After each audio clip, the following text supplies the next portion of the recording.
It is 8 p.m. on the East Coast, and the voting began an hour ago. As a matter of fact, look at this. It's already over. In South Carolina, NBC News is projecting that Alan Wilson, the state attorney general, has won the Republican runoff for governor in that state, defeating the lieutenant governor, Pamela Yvette Wilson, will now move to the general election as the clear favorite in what is a deep red state. And 8 o'clock Eastern means the polls are closing as we speak in Maryland. This is one of the key races we are going to be talking about and tracking tonight.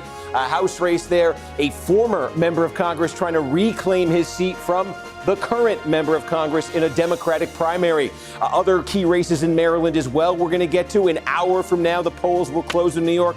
All sorts of drama there. A couple endangered House incumbents, a potentially key battleground race, general election matchup being set. And then at 10 o'clock Eastern time, Utah. 2 potential Republican incumbents in some trouble out there. And also because of some drama with the court redrawing the map in Utah this year, Democrats have a clear opportunity to pick up a seat in that state, a contested Democratic primary in the Salt Lake City area as well. Along with me tonight, as always, 8 feet away, is Adam Naboa. Adam, I know you're a resident. Are you in a New York state of mind?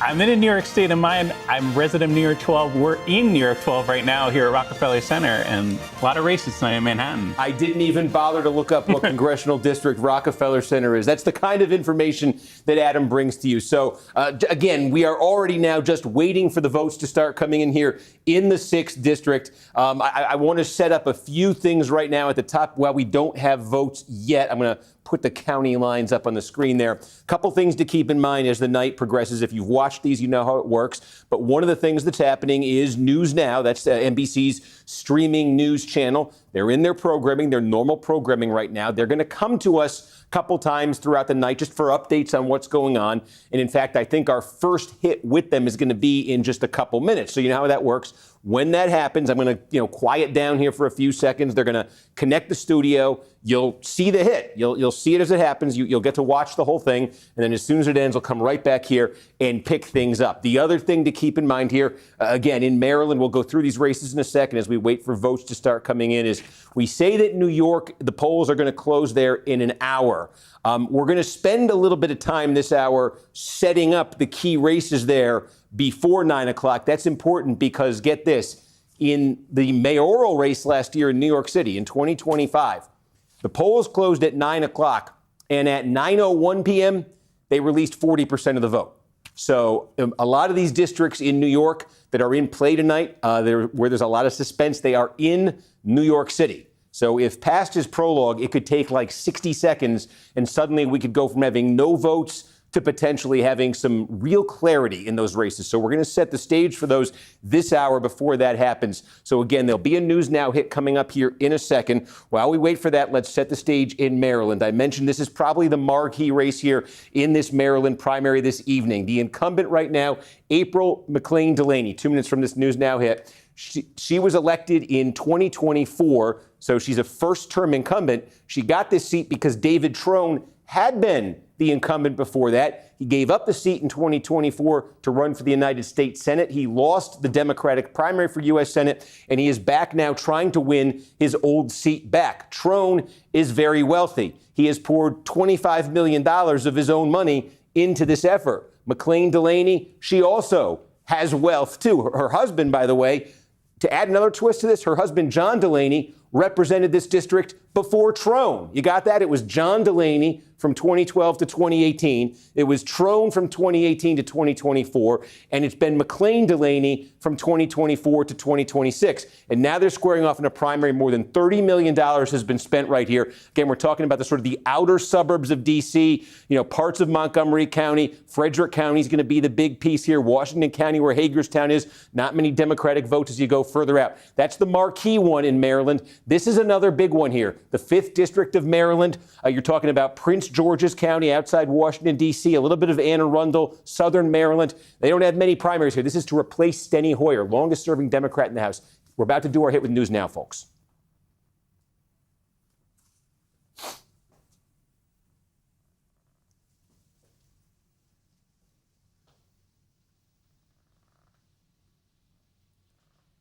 In New York. Julie, thank you. And for more on tonight's primaries, let's get out to NBC's chief data analyst, the one, the only, Steve Kornacki at the big board, ready to break it all down. Steve, let's start with this call that we just got out of South Carolina. What's the latest there?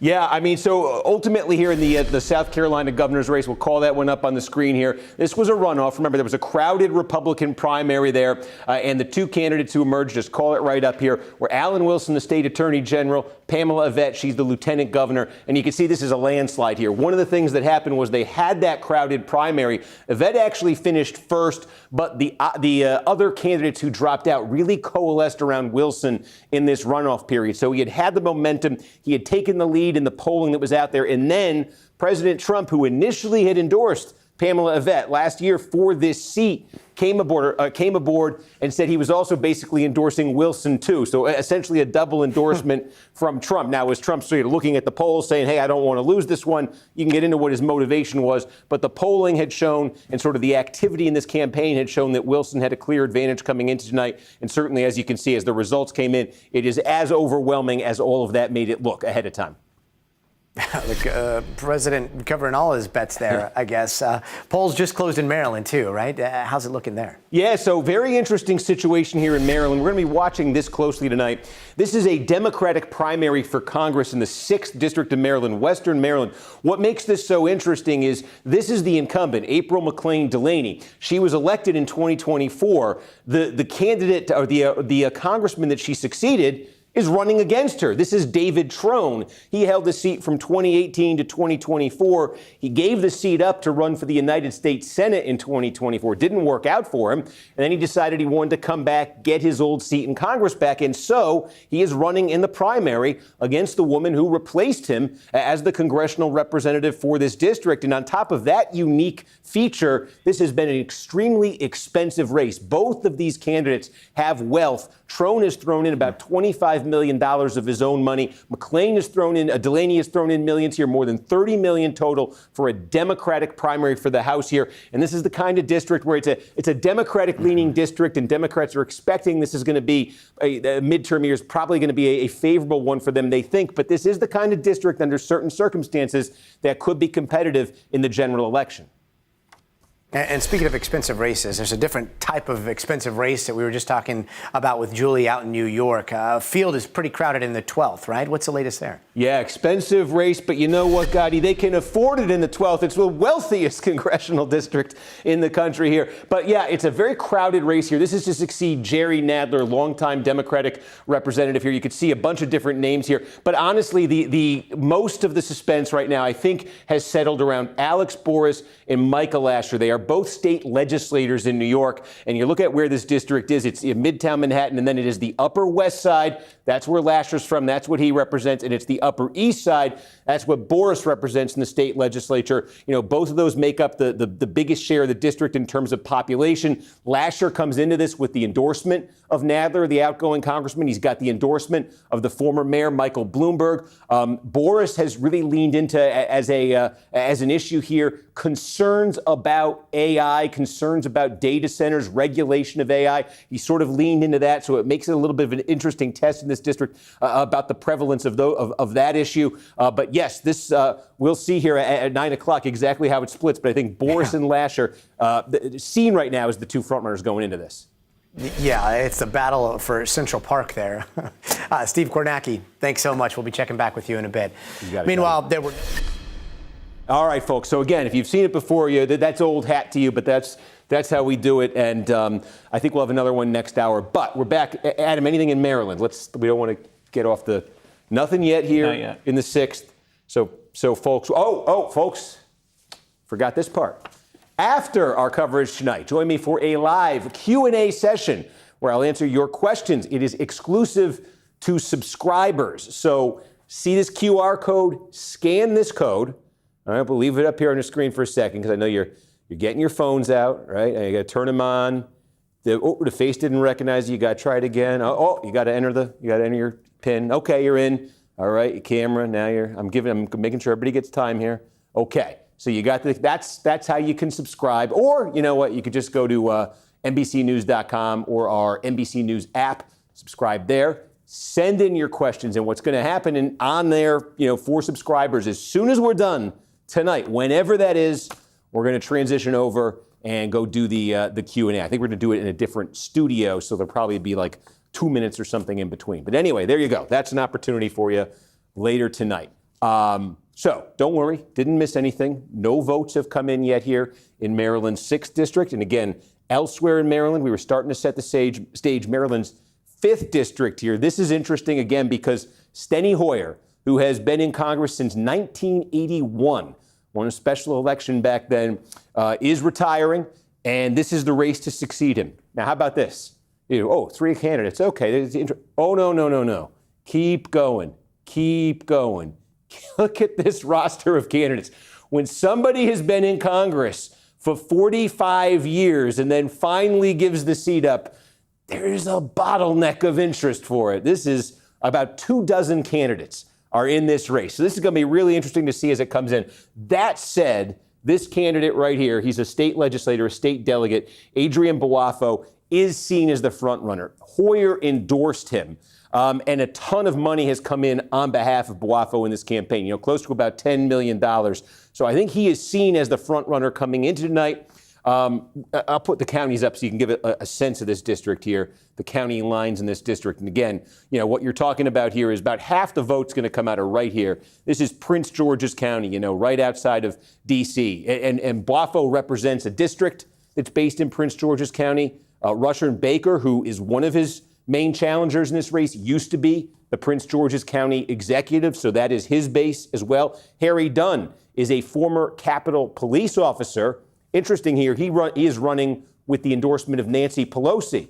Nancy Pelosi, remember, originally she's a Maryland native, a Baltimore native. There's a whole story with her and Hoyer that goes back 60 years. It's interesting. But she ends up endorsing Dunn, again, a former Capitol police officer. Dunn has previously run in a different district. This is his second shot, but he did raise some money nationally, again, just through that connection to being, January 6th Capitol police officer. A couple other candidates here of some prominence.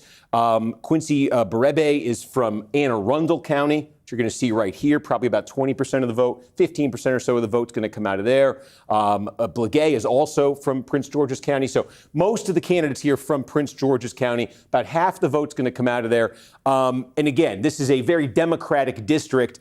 Opportunities don't come along too often for Democratic politicians here. That's why you've got such a crowded field. But it's going to be potentially competitive tonight, and we'll see how it goes. That's why we're keeping an eye on it. So the 5th and the 6th are the 2 most interesting districts in Maryland. It also, we weren't sure coming in tonight. I'm going to put the 6th on because I think it is the most interesting. It's a bit of a mystery, how long things are going to take in Maryland. I can just tell you I had it written down here. There were some issues. Yeah. We do think results should be coming in shortly in Maryland. Okay. Because not quite yet in these races. Because we did have an issue in 24 where there was like an hour delay or something. Yes. We didn't, I think 9:20 p.m. Do I dare navigate off this and try to set up New York here? Why don't I do that and you shout if anything comes in? Absolutely. In Maryland? Because I don't want anybody to miss any of the action, but I do want to, as I said, New York's going to close at 9, and 9:01 we may know things. So I want to make sure we go through these races ahead of time, tell you what we're looking for. Let's just go through them quickly here. And again, it was New York City, right, that was super fast getting that first batch of votes out in 2025. So again, if that happens tonight, these are races that are based in New York City. This is the 7th congressional district of New York City here. Now, this is going to be a Democratic seat, right? I mean, this is what it looked like in the presidential election. Okay, this is based in, put it up on the, put these county lines up on the screen here. Brooklyn and Queens, parts of each are in this district right here. Antonio Reynoso is the Brooklyn borough president. He's got a lot of sort of traditional establishment party support behind him. The outgoing Congresswoman, Nydia Velázquez, a Democrat who was first elected back in 1992. She has endorsed him, although I think folks consider him a bit of an underdog tonight. His opponent is Claire Valdez, a state legislator who is running with the support of Zohran Mamdani, the mayor of New York City. And this is a heck of a district to have that kind of endorsement in. This is in the 2025 Democratic mayoral primary. There was no better congressional district in New York City for Mamdani than this, not even close. In just the first round of voting, Mamdani, remember, he ran against Andrew Cuomo, a couple other candidates. He got 2/3 of the vote here. Valdez is his candidate.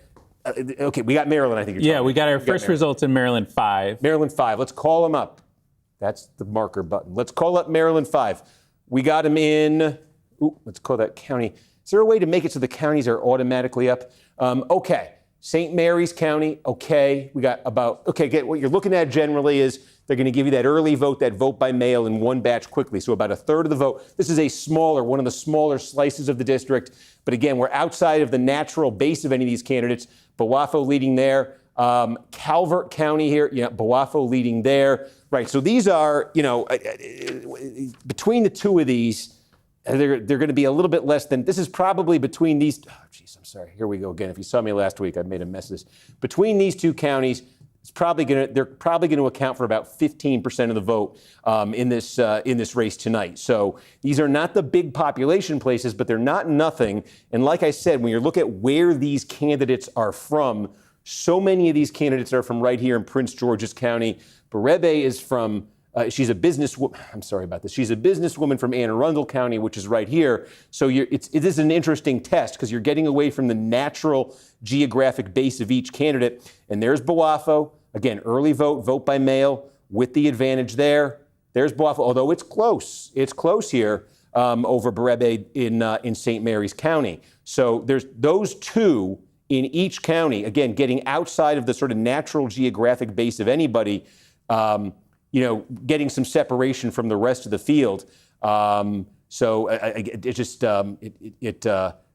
heightens the drama for what's to come in the bigger population centers right here. And again, you zoom out district wide, that's what it looks like with those votes. And you're basically looking at the early vote from the two smallest counties, component counties of the district. Getting a little bit bigger now, Charles County, early vote, Bawafo with a much healthier margin right here. This is now, if you're Bawafo, this is what you want to see. Charles County is probably going to be 20% of the vote in this primary tonight. This is a very fast growing area. And what Charles County is sort of demographically is a lot of folks are moving out of Prince George's County and into Charles County.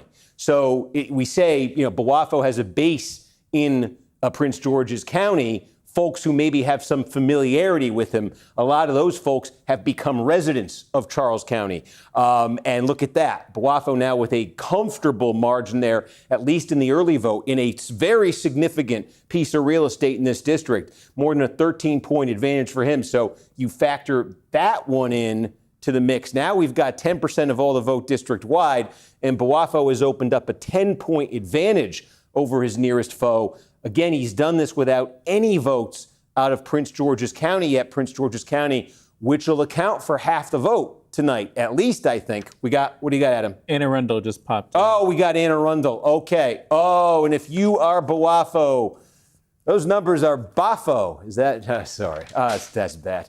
But, I mean, come on. Like we said, again, Berebe is from here. Again, now she's not an elected official. She's a businesswoman. But now we've got 4 counties. We've got all 4 counties outside of Bawafo's Prince George's County here. And Anne Arundel's, again, pretty significant in terms of the vote share, probably 15% or so. And he's winning that. Again, the early vote here, this is about half the vote in there. And that's a very solid margin. We just got a bunch in 6. And, we got Prince George's County. This could kind of complete our early vote, Prince George's County, by far the biggest part of the district. So again, now, like here, Rushern Baker, we said notice this. He was the county executive. Before that, he was a legislator from here. He ran for governor at one point. So he gets a big chunk of the vote. He gets a chunk of the vote right here, but he's not really registering much elsewhere. And meanwhile, Bawafo, even here now with a double digit, that's a 10.5-point spread over Berebe. And so you zoom out, we've got almost a third of the vote now in this district. We've got all 5 component counties. We've got the early vote, and Bawafo is with a substantial advantage right there. Adam said we got the 6th. Oh my goodness, have we got numbers from the 6th? Look at this, we got a third of the vote in. And we got a race here, huh? McLean Delaney, 45%, Trone, 40%. Let's go through it right now. The biggest source of votes in the district should be here, Frederick County. This is probably going to be about 40% of the vote in Maryland's 6th district. So we've got the early vote from Frederick County here. There's no natural advantage. The residency of these candidates is an interesting thing because technically neither one of them lives in the district. by the way. But again, Delaney leading the early vote there by 6 points. The second biggest piece of real estate in this district is right here. It's not all of Montgomery County, but it's parts of Montgomery County here, sort of some of the farther suburbs from D.C. Again, getting into exurbs here. A third of the vote in early vote, we're talking Montgomery County. That's a nice number if you're Delaney there, a 10-point advantage for her. So she's up 10 in the early vote in Montgomery, and she's got a 6-point advantage in the early vote in Frederick County. And between these two counties, you're probably going to look at about 80% of the votes that are going to be cast tonight in this primary. The only other real sizable place left is right here in Washington County. That's where Hagerstown, Maryland is. Now here you see Trone with the advantage in the early vote. You know, it's only 4 points. It's much smaller than these other two, but he does have the advantage there. Again, Allegheny County is going to produce very few votes tonight. Trone does lead in the tally that's right there. Garrett's going to produce very few votes tonight. So again, that leaves us with about a third of the vote. So the question really is going to become here. That's if you're Delaney, obviously you'd rather be Delaney than Trone. But what we're looking at is the question now of does the election day vote here look different than the early vote? Delaney did in the two real key places here. Delaney did better, not by a landslide margin, but she clearly did better in the early vote in the two big component counties here than Trone. But we got a ton of vote to come. If the Trone vote is better on election day by 5 or 6 points in these places, he reverses that easily. So that quickly becomes, and Adam, you know how this goes. I'll start asking you over and over again if we've got election day vote, same day vote. But when we start getting our next updates right here in Montgomery County and right here in Frederick County, that's going to be the question. Does it look different? 43-37 for Delaney and Frederick. She's leading it by 6. When we start getting those same day batches, is she still leading it? Is she leading it by more? Has Trone actually pulled ahead in the election day vote? Is he winning it by double? That's going to be the question that decides this thing. But again, that means about a third of the vote, about a 5-point margin there for Delaney over Trone. That is raw votes. That's a margin of about 800 right there.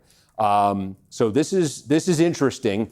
I'm just going to check back on the 5th to make sure we didn't miss anything more there. But this is obviously an incumbent member of Congress here who's in some degree of danger right here. I mentioned the cost in this campaign. And again, I said the residency is interesting because both of these candidates, Delaney and Trone, live in Montgomery County. They both live in Potomac in Montgomery County, which is like right here. It's not actually in the district. You don't have to live in the district. You only have to live in the state. You could live anywhere in a state, and you're technically eligible to run in any congressional district in that state, as long as you live within the state. So both of these candidates actually live in Montgomery County, but outside of the Montgomery County portion of this district. I'll probably just leave this one up for a minute. Again, the 5th district, it's a clear advantage here for Boafo. Everything, again, the election day vote, just the only question here in the 5th district is, and I don't know why it would be, but would the election day vote look dramatically and consistently different? It would probably have to be Berebe's favor here over Boafo. But those are, these are not landslide numbers, but those are very solid numbers. And unless something changes dramatically in the election day vote, we said he was probably the front runner going in. He's certainly looking like it right now. So we'll park this right here for a second. It is 8:23. Okay, so we've got a little bit of time till the polls close in New York at 9. I'm going to take a second here to have a little bit of water. And why don't we do this? Why don't you all take a mental picture of this? Adam, you're ready to go if we start getting election day vote. That's right. So any new vote in Maryland 6, shout. We'll come right back. We'll see how it's looking, the election day vote versus the early vote, and we'll start to answer our questions. So while Adam is monitoring that like a hawk, you guys don't have to worry. I'm going back to New York because, again, we just want to set up what's going to happen 36 minutes from now when all these things really could go from 0 to 40, 50, pretty fast. And again, it is that like early vote that gets reported out very quickly here. That's what you're going to see in New York. So again, this district right here, Nydia Velázquez, Democrat, retiring after 34 years.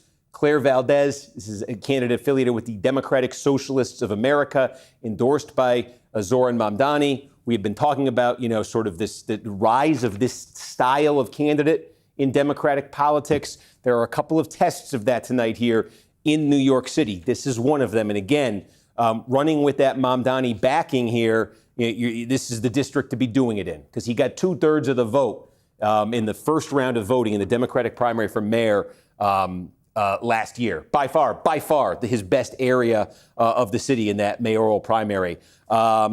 You're talking about areas here, Bush, if you know New York City at all. And I live here, and Adam had to teach me some of this stuff. But Adam, give us a couple of the neighborhoods here that are indicative of why this is so tailor-made potentially to a candidate like Valdez or Mamdani. Yeah, Bushwick's one of the big neighborhoods there, and a lot of young people live there. It was Mamdani's best performing district. It's a really interesting race because of some of the dynamics that have happened in the past few weeks. But fundamentally, yeah, it's a very progressive electorate, especially in the Democratic primary. All right, so that's the 7th district. Now, let's just keep going here. The 10th district, this is an incumbent member of Congress. I think clearly tonight, of all the incumbent members of Congress on the ballot in these primaries tonight, this Dan Goldman is the most vulnerable. He might be, if you just zoomed out and looked at every member of Congress who's going to be up in a primary this year, he might be the most vulnerable in a primary anywhere in the country.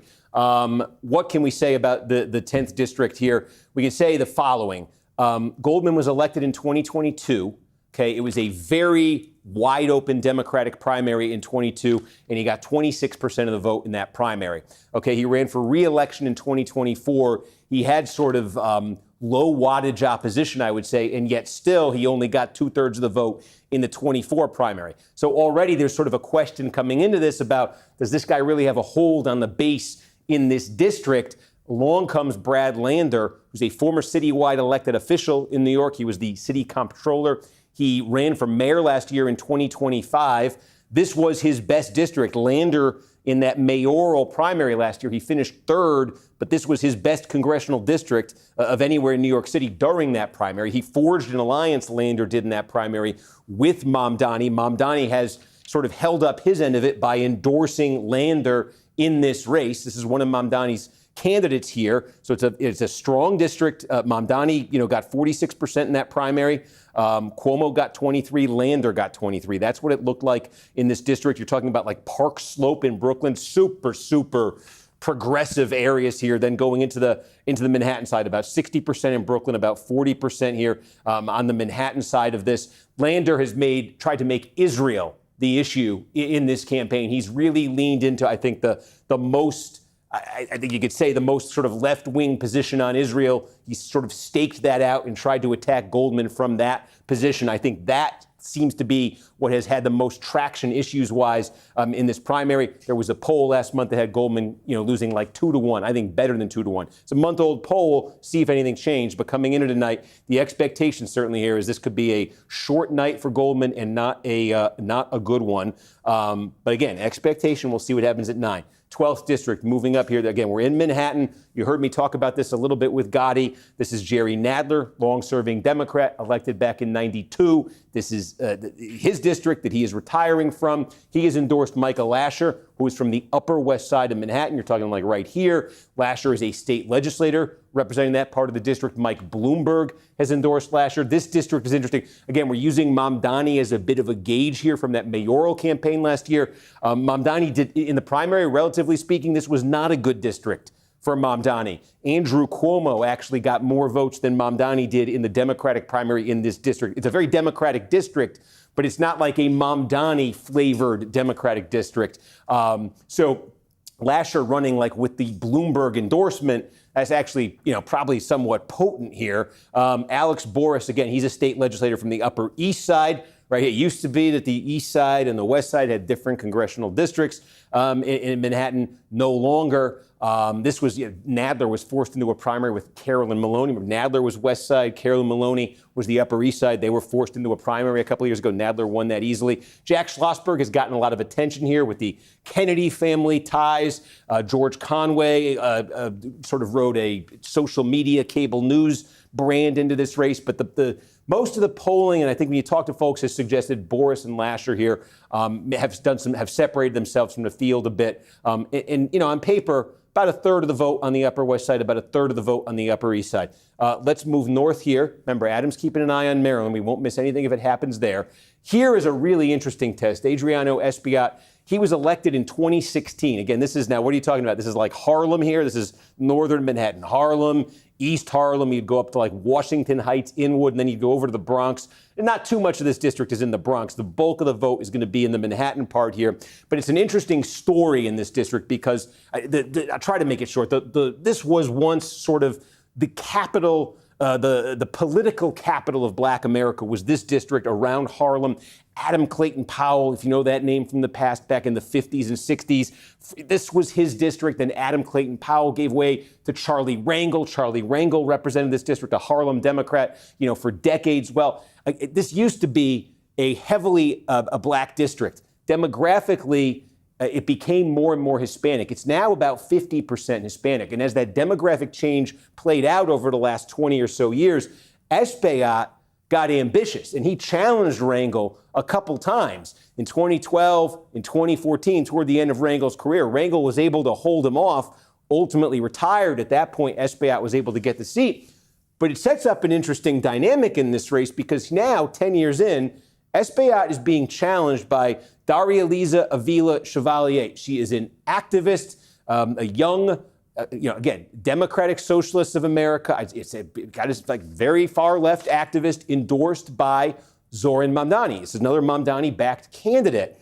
What Espaillat is going to be relying on in this primary tonight is sort of the old guard, okay? He's got endorsements in this race. The governor, Kathy Hochul, has endorsed him. Hakeem Jeffries, the top Democrat in the House, New York City Democrat, has endorsed him. He's the chair of the Congressional Hispanic Caucus, the Congressional Black Caucus. He needs the old guard in this district, and that includes the Black political leadership in Harlem to come through for him. Well, we just told you the story of this. This guy's career was sort of made by running against the Black political establishment in Harlem. So can he get bailed out essentially by folks he was politically fighting with in very important years in his political career? That's one of the dynamics tonight. What Avila Chevalier is going to be relying on, I think, is there's also a lot of gentrification in this district. And a lot of those new residents, younger, college educated, super progressive, plugged into politics. And I think the recipe potentially, we'll see tonight, for Avila Chevalier, if she were to win this tonight, think of how Alexandria Ocasio-Cortez won her seat in 2018 when she knocked off Joe Crowley, right? Longtime Democratic congressman, different district, not too far away. Very low turnout. And that base, the kind of base I was just describing that Avila Chevalier has, that base, amidst very low turnout, was able to deliver a monster upset for Alexandria Ocasio-Cortez over Joe Crowley back in 2018. Could something like that happen in this district? And again, given Espaillat's sort of tangled relationship with the Black leadership class in this district, how much interest is there in the old guard in terms of getting out there and helping Espaillat and voting for him and things like that? It's an interesting question. So again, that's an incumbent member of Congress. The mayor of New York City is trying to take him out in this primary. This is the candidate he's trying to do it with. Adam, still nothing in Maryland, right? That's right. Okay. So again, we expect numbers very fast in those New York City-based districts. There are other races in New York we want to be watching tonight. I don't think we're going to get lightning fast results in them, but I do want to set them up now anyway. One is, we just went through New York City. It was 4 districts in the span of about 10 miles or so. Now we're going 5.5 miles north. We are going to one of the most sprawling districts you're going to find in the eastern part of the United States, New York's 21st congressional district. Now, this is a Republican-held district. Elise Stefanik, right? She is not seeking re-election. This is her district. Look, I mean, the sort of sweep of terrain that this district takes in here. Starting, you've got like some of the what they call like the leather stocking region, the Mohawk Valley, and then you're going all the way up to like Plattsburgh to Malone.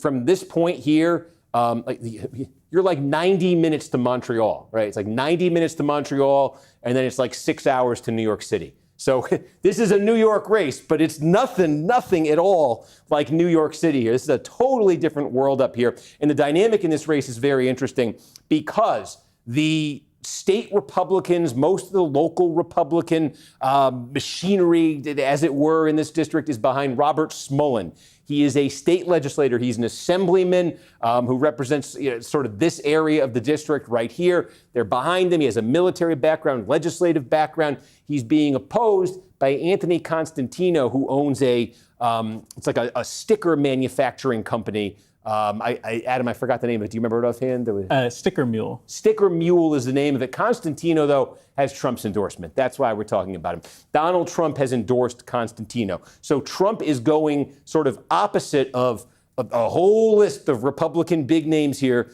in New York State politics, backing Constantino in this race. Real interesting question then. Who's going to end up with more pull here? And here's the other wrinkle. New York allows... Have you heard fusion voting? Does that mean anything, right? If you're watching this, it probably does mean something to you. It means you have multiple small parties in New York who are able to endorse the candidates nominated by the major parties. So the Conservative Party, there's a Republican Party in New York, there's a Conservative Party. The Conservative Party has a ballot line in New York. They've decided Smullen is going to be that candidate, right? He has the nomination of the Conservative Party. What happens if he loses this primary, right? I mean, he could drop out as the conservative candidate, or would he stay in? Would he stay in and try to win in November as the Conservative Party candidate?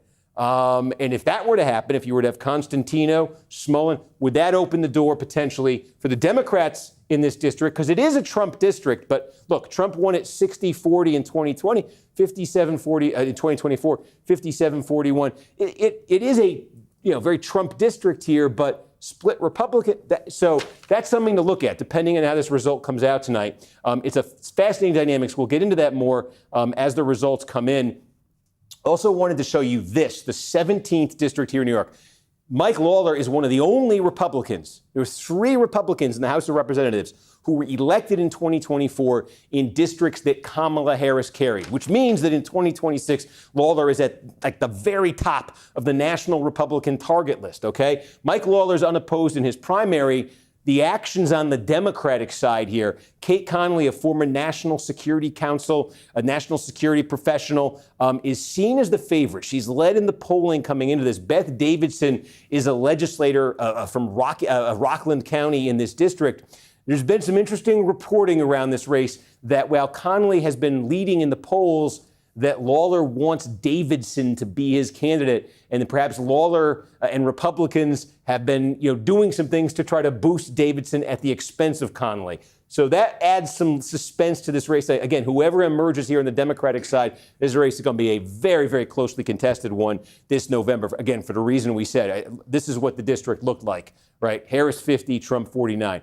Harris district, Lawler, the Republican, was able to win it. The only other 2 in 2024 that were like that were Brian Fitzpatrick, Pennsylvania's 1st district, just north of Philadelphia, and then Don Bacon out in Nebraska's 2nd district. He's not even running again. So again, we'll be watching the 17th in New York. There's also, I'm going to go back to Maryland right now, and we got nothing new. But those are the main stories in New York. There's always some of these other incumbents, who you may know of, are getting challenges that I don't suspect much is going to happen. Richie Torres, a Democratic congressman, again from New York City, who has been very outspokenly pro-Israel, given the politics of Israel within the Democratic Party. That is a position that could expose him to some vulnerability. He's got a primary challenger who's trying to make an issue out of that. There was a poll a while back that showed that challenger not gaining much traction. Torres is helped, I think, by the fact that his district was one of the least friendly ones in last year's mayoral primary to Zoran Mamdani. So that same energy that's propelling some of these other candidates may not be there in Torres' district. And I'm not going into the night expecting there's going to be much drama there, but we're always open to surprises on primary nights. We'll keep an eye on that. We'll keep an eye on a couple other places. But again, that's New York in 20. Oh, we got a countdown clock. Why do I have to look down? We got 20 minutes and 48 seconds till the polls close there. And again, I showed you the 17th. I showed you the 21st. It could be some time. I got the numbers right here. In fact, this is the 21st. The 21st district that I just showed you. I might as well pull that back up on the screen, right? Put the counties up here, parts of 15 counties in this district. I mean, some of these counties, St. Lawrence County is one of the biggest. There's no major population center, Plattsburgh around here. St. Lawrence County, but you're going to have vote down here too. A little bit of Saratoga County. Saratoga Springs is not part of that. But anyway, St. Lawrence County, we got our first report at 9:37 p.m. Herkimer County, that is where Smolin is from.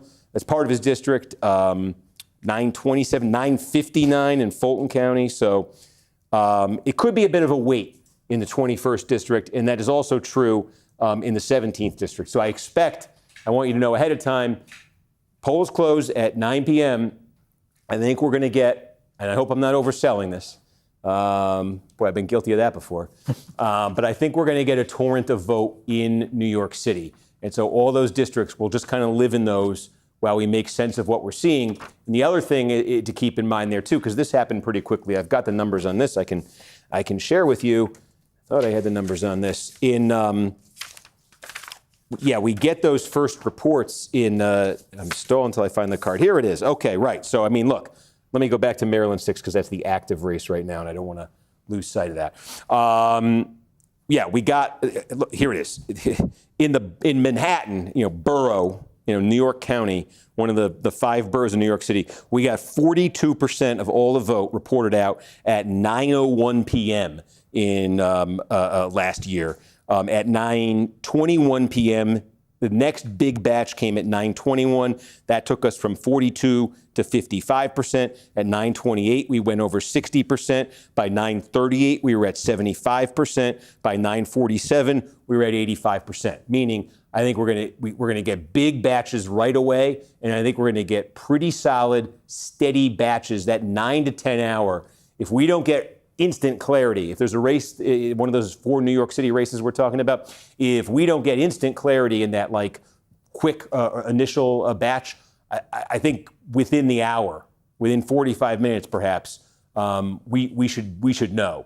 And if it's still unresolved at that point, that means it's super, super tight. And then it could be a while because they do allow, the vote by mail to come in for a few days. And there's, so if we get to that situation where we get 90% in the first hour and there's still no winner, it may mean we're just not going to get a winner tonight in those districts. So I think we could get a lot of action in New York. That's certainly what I've been planning on.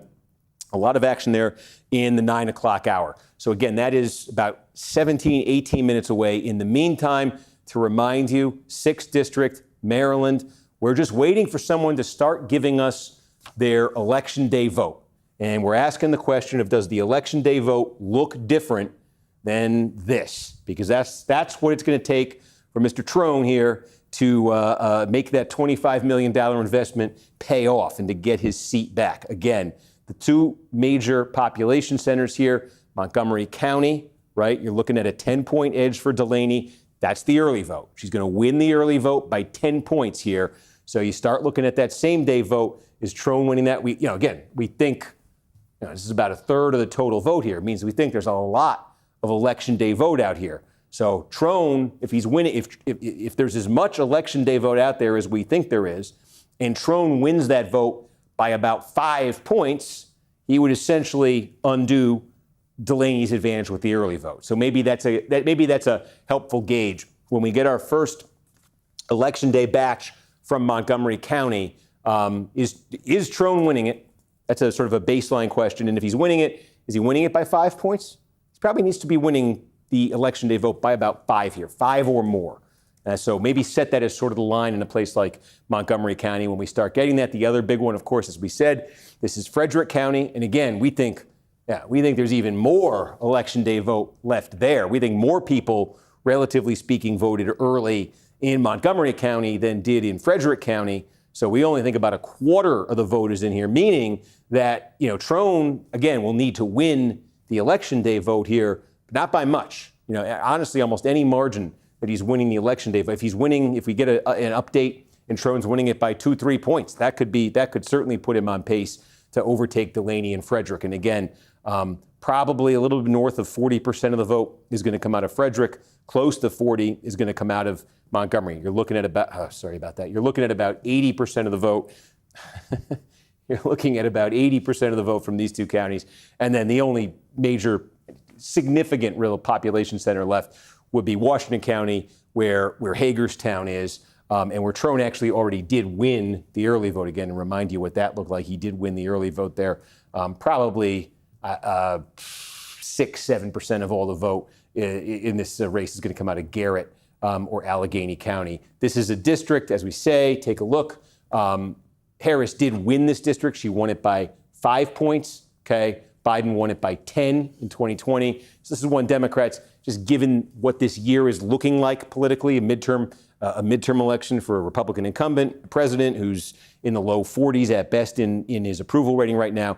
Democrats think this is the kind of district they can hold that might be competitive in a different year. But to show you, in the Republican primary, this is what you're now. My gosh, Robin Ficker, is he the guy? Do you have a second, Adam? Yeah. Can you look up Robin Ficker and like Washington Wizards, Washington Bullets? I may be confusing him with somebody else. He's known for his passionate support of the Washington Wizards, according to Wikipedia. Yeah, I think this is the guy he's a very expressive fan. I think he got quite a bit of attention.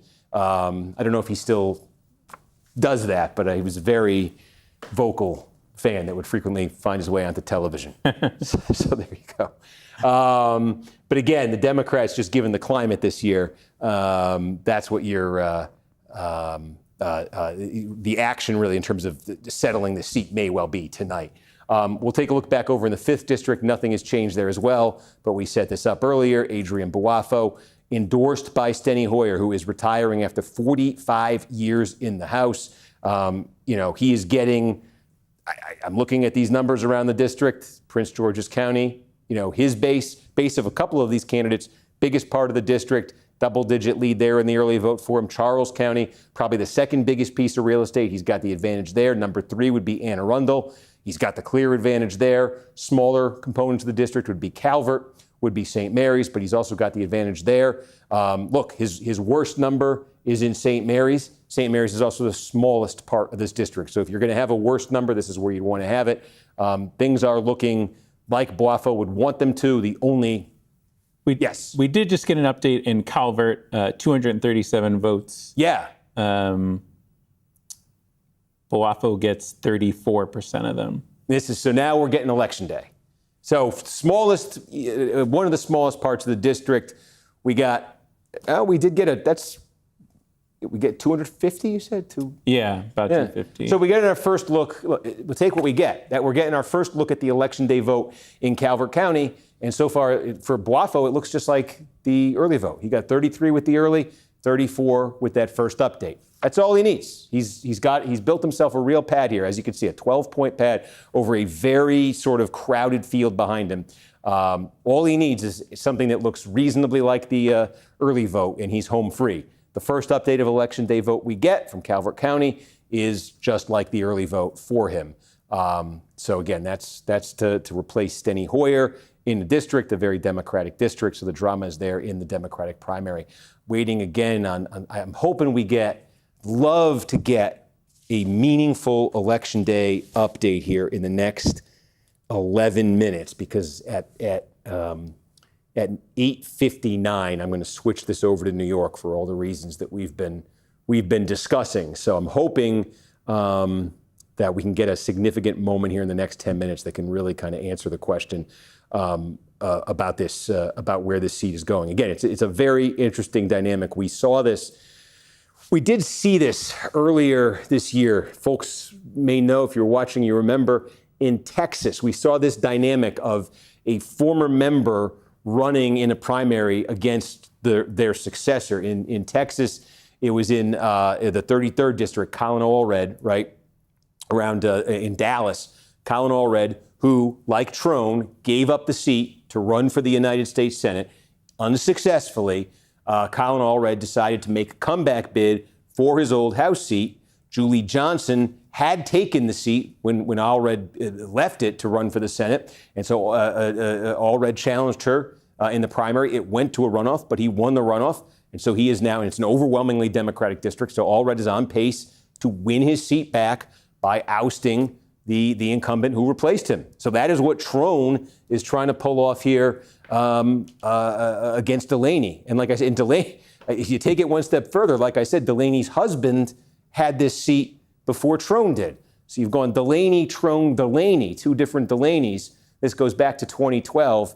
And in between, as we say, Trone ran for the Senate and Delaney's husband, John Delaney, ran for president in there. Do you remember that? He ran for president in 2020. He was one of the 3,812 Democrats who ran in that race. Didn't get very far, as you could see, but his wife ended up taking the congressional seat a few years later. And again, Trone has spent, the number I believe that's out there is $25 million of his own money. He spent a ton in the Senate race. Angela also Brooks is who he lost to. It was the Democratic primary for the United States Senate in 2024. He spent a ton in that. He had spent a ton the first time around, winning the seat in the first place. He defeated in 2018 and Delaney. She hasn't spent quite as much as Trone, but again, the Delaneys have some money too. So a lot's been spent here.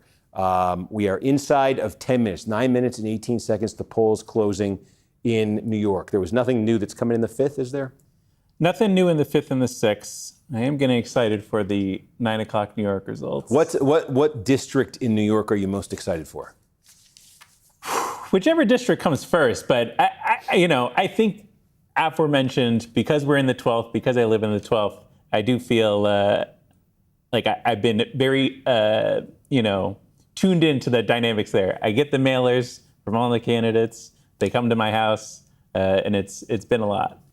Yeah, now and I feel there's a little bit of a risk here. I was complaining to people when the Knicks won the championship. It's one of those. To me, it was a bit like, boy, is this a bit much for the national audience, right? Like, a New York team wins, and it's breaking news, and it's my goodness. And I'm like, when Cleveland wins, when San Antonio, do we do this? So was right. It are we overhyping New York because you were hearing? But I think the answer is no tonight, because again, you've got two incumbent members who are in danger of losing their seats. We've had four members of Congress lose their seats, members of the House lose their seats in primaries this year. You got two there in New York City who, if the floor fell out for them, it could happen in the next 10 minutes. So that's very significant. You've got tests on the Democratic side, as we're saying, of this sort of very left-wing energy. Again, that the rise of the Democratic Socialists of America, sort of Mamdani, his rise in New York City, trying to transfer it to these candidates, trying to team up with them. These are dynamics that I think could have an impact outside of New York City too, especially if these candidates do, if some of them have success here tonight.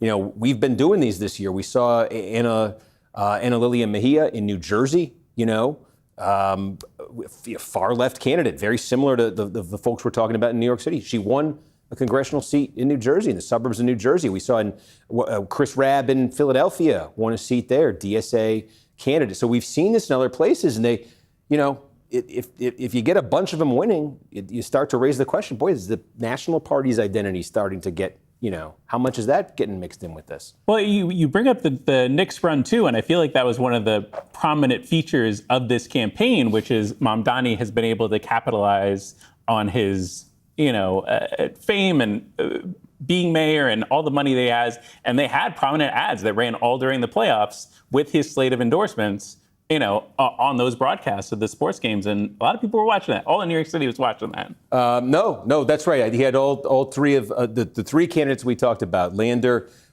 Chevalier, and Valdez were in those ads with him. So we got another update in Calvert and Charles in the 5th. Okay, folks, this could be your last Maryland 5 update for a while, so enjoy it. Let's make it count.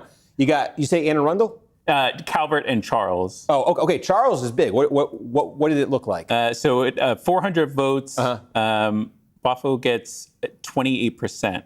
Okay. And he was getting 31% in the the initial batch. Second, I think. Yeah, 16% for Beribe. Yeah. So okay, I mean it's a negligible drop off, and it's not like one of his opponents is jumping up. He 31-17, 28-16. And you said we got a little bit more in Calvert? Yep. another 400 votes and about the same as our last one. He did a few points better. Yeah, there is zero happening in the election day vote here that's making this look like anything other than what you're looking at for Boafo. So at 8:54, that may be the last look we get at Maryland 5 for a little while. I'll put Maryland 6 up again. Well, what I'll do, Adam, literally shout if anything Maryland 6, because we still have time to get it in if there's a significant update. But I'll just go through them again, because once 9 o'clock rolls around, if I'm not overselling this, and I may be, we are going to be getting votes potentially very quickly right here. Antonio Reynoso, endorsed by Nydia Velázquez, a lot of the political establishment. He's the borough president in Brooklyn. Okay, Brooklyn down here. Claire Valdez, Assemblywoman, Democratic Socialist, Mamdani. Okay, very interesting race here. Overwhelmingly Democratic district. Right here, Dan Goldman, incumbent Democrat, elected in 2022. Huge underdog against Brad Lander, endorsed by Mamdani in this race. Okay, 12th district, Adam just mentioned it. Wide open, well, started out as a wide open Democratic race. This was Jerry Nadler, long-serving Democrat, okay? Boris Lasher, Boris Upper East Side, Lasher Upper West Side. They seem to be the two favorites. And then the other incumbent here who could be in some trouble, been a little tougher to measure this one, Adriano Espaillat, Daria Liza Avila Chevalier. Again, DSA, endorsed by Mamdani. Espaillat, 10-year incumbent, chair of the Congressional Hispanic Caucus, Northern Manhattan, Harlem, East Harlem, into the Bronx. Probably 85% of the votes going to be there. Maybe 90% of the votes going to be from the Manhattan part of this district. 4 New York City-based districts. We could get clarity really quickly in any one of them, maybe in all of them. There are a couple of other New York districts, too. Like we said, we'll keep an eye on it in case there's some kind of surprise. That would be like Richie Torres. Talked about that one a minute ago. Grace Meng is a Democrat representing the 6th district. Again, this is in Queens. New York City. This is a large Asian American population. It's a district that actually, of all the New York City districts, Trump only lost it by 5 points. Part of that, surge in non-white support that he experienced in 2024. Again, we don't expect that she's going to be in any significant trouble in this primary, but we keep an eye on it because funny things have happened. In New York primaries, funny thing happened 8 years ago, almost to the day, when AOC was on nobody's bingo card, right? Knocked off Joe Crowley in a primary. Going to go back here. One last chance. Maryland 6. Somebody do something. What's the countdown clock at? Can you read, Adam? 2:40. You got to 90 seconds. Come on. 90 seconds. Is it Frederick County? Can you do it? Montgomery, Frederick. We'll even take Washington. I wouldn't turn you down, Garrett County, if you gave me numbers now. Allegheny, somebody. It's your chance. Love to get some election day vote here because, boy, this one's, if Trone is leading any of these election day updates, this gets a lot more interesting real quick. But, okay, I see 2:12 on that. Are these clocks? Okay. We'll leave it here for another minute. Boy, I hate to leave the suspense right here. But, folks, this is a little exciting. We got some uncertainty here in Maryland 6, and we're about to get, boy, I hope I didn't oversell this. No, it's going to happen. I mean, it was 901. I have confidence. I think it happened in both the primary and the general, right? Yeah. So it's just not, I think they got this stuff ready. They just got to hit the button and give us the results. I see 8. This is, we're at 95 seconds now. So I'm going to leave it here. You can see if this number. So if at 8:59 and 48 seconds we get a Maryland 6 update, what do I do? I was posing a dilemma for you as we try to pass the time. Well, we'll revisit it I think I got a minute. I think if we got an update from them with like 20 seconds on that clock, we could do a quick, and then get up to New York before we miss anything. But it may not come to that because they've slowed to a halt in Maryland 6. Man, they came fast and furious, really, and really left us with a cliffhanger here. 55 seconds. All right, I'm going to actually take a little bit of water is what I'm going to do because I'm anticipating. I can drink out of this.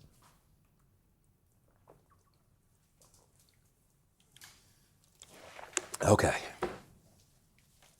30 seconds. Get your bets in, folks. The polls are about to close. I shouldn't say that. People actually do bet on these things now. They got those markets, right? Jeez. All right. And we won't lose sight of New York 21. We won't lose sight of. All right, I will flip over. Maryland, you got 10 seconds. I'm going to flip as soon as this goes to 0. I'm flipping. And these, it's New York City results. They should, if they come in one district, they'll be there for all of them. 4, 3, 2, 1. 9 o'clock Eastern, folks. Polls are now closed in New York. A host of congressional races here, Democratic congressional primaries in New York City, other high-stakes House primaries across the state. Polls now closed for all of those races. And again, we expect, based on the way this went last year, the New York City districts could, and if it's the way it went last year, will report out a ton of vote within the next minute or two. And again, if you see it in one district in New York City, you're going to see it in every district because this is being reported out by the city. So if it hits one, it hits all. And so again, we can leave it here. And I think if whichever one we're on, we'll know for all of them as soon as it lights up. We're on the 7th district here. Why did I pick this one? Why don't we go to the 10th? Because this is the one that's just the clearest stakes here. This is an incumbent member of Congress. We know going in all the reasons why Dan Goldman is in real trouble here. It would be, it'd be a massive surprise if the number that comes out here is not a big advantage for Lander over Goldman right off the bat. It would be a very big surprise, but let's see. And again, the minute that lights up, we've hit 9:01. The minute that lights up, the others start to light up. So, Adam, we made it to 9:01. Are you looking at Maryland 6? I have an eye on Maryland 6. I have an eye on all these New York results. Nothing, no updates. Oh, we are getting some updates. We got an update in 13. Here it is. Okay, it's coming. Here it is, folks. Okay, wow. We just got a third of the vote. This is New York City. We're going to go through them all. Bear with me. We'll do them pretty quick. A third of the vote in the 10th district in New York City. The incumbent Democrat, Dan Goldman, trailing, being clobbered by his opponent, Brad Lander, endorsed by Zohran Mamdani, a 24-point margin. That's pretty overwhelming. The only question would be, theoretically, if the election day vote were somehow Goldman plus 15, 20 points, it would take something massive for him to reverse that. This means we're getting it elsewhere. Let's take a look at the other incumbent who we said might be in some trouble right here, the 13th district. Holy cow, look at this. We're getting the early vote here in the 13th district. Daria Liza Avila Chevalier, a DSA candidate endorsed by Mamdani. She leads it, that count, over Espaillat by 76 votes, 0.4 of 1 point. Look at that in the 13th district. We'll pick that up in a second. We want to go through the rest of them. We want to go through the 7th congressional district right here. We've got the early vote again. This is Queens and Brooklyn. This was the most pro-Mamdani congressional district in New York City in last year's Democratic primary. And look at that. His candidate, the candidate he endorsed, DSA-aligned Claire Valdez, a state legislator with a 13-point advantage over the borough president, the Brooklyn borough president. Again, that's the early vote right there. That means we'll also have big chunk of early vote right here. The 12th congressional district. Here we go. About 41% of all the vote was just reported out. And there it is. As we said, these two candidates, it was expected that they had separated themselves from the rest of the pack. They've done just that. Micah Lasher, he's a state legislator from the Upper West Side who is running with the endorsement of Jerry Nadler, the outgoing, long-serving Democrat. Nadler has endorsed Lasher in this race. Lasher leading Alex Borres, a state legislator from the Upper East Side in this district, an 8-point advantage, nearly 4,000 votes for Lasher. That's a significant advantage for him. It would have to be a very, very big reversal in the election day vote there for Borres. So we just got hit with a ton. I want to make sure we didn't get anything. We didn't get anything upstate yet in the 21st congressional district. So let's go right back down here and try to break down what we just saw. And I think this is the place to start. So 26% of the vote, and it's the early vote. And again, this would be a very big upset if Chevalier were to win this. The question that immediately comes up, though, and I want to get a handy chart out that I should have written out, but this is in my notes, so bear with me. we know from 2025 that Mamdani did well with that early vote, with this first update. The election day vote, okay, the folks going out to vote today, that's what's going to be added in here. I think there's some expectation that Espaillat will do better with that. Then there's also a third thing, sort of the late arriving vote by mail. And as we saw out in California, right? Remember that primary? That was that very late arriving vote by mail in California. I think we expect will be similar here in New York. Was younger, was much more progressive, would be more favorable to a candidate like Chevalier. But what I want to get up here, Adam, do you have the chart in front of you? I'm trying to get it on my phone. You put it in the spreadsheet of the borough by borough breakdown of the early, that initial batch, the election night in the post. What was it in District 13? I don't have a breakdown by district. You had it? I had it by borough. Okay. But one thing that is sticking out to me with this right away is inside the counties, you are seeing the split between New York and the Bronx. Good. Yeah, that's right. So here you go. This is northern Manhattan. You know, again, this is Harlem, East Harlem, Washington Heights, Inwood, Chevalier leading by 4 there. And then you go over to the Bronx side of the river right there, and Espaillat is leading easily. Now, far more votes over here than up here. But again, I think there's an opportunity here. This is in fact, we just got some more votes here. Yeah, we just got 2 updates. We got one in Bronx and one in New York. Okay. The Bronx update put him back ahead. Yeah, was more. It was 200 votes, and the New York update was 78 votes. Okay, so it's a very small update. Is what we got. We'll expect some bigger chunks right here. This immediately becomes the biggest source of drama. And just check me that Maryland 6, we haven't got anything. Nothing in Maryland 6. Okay, so we have an incumbent in Maryland 6 who's leading by 5 points, and there's some uncertainty there waiting for the election day vote. We have an incumbent in the 10th district who is in in fact, there it is.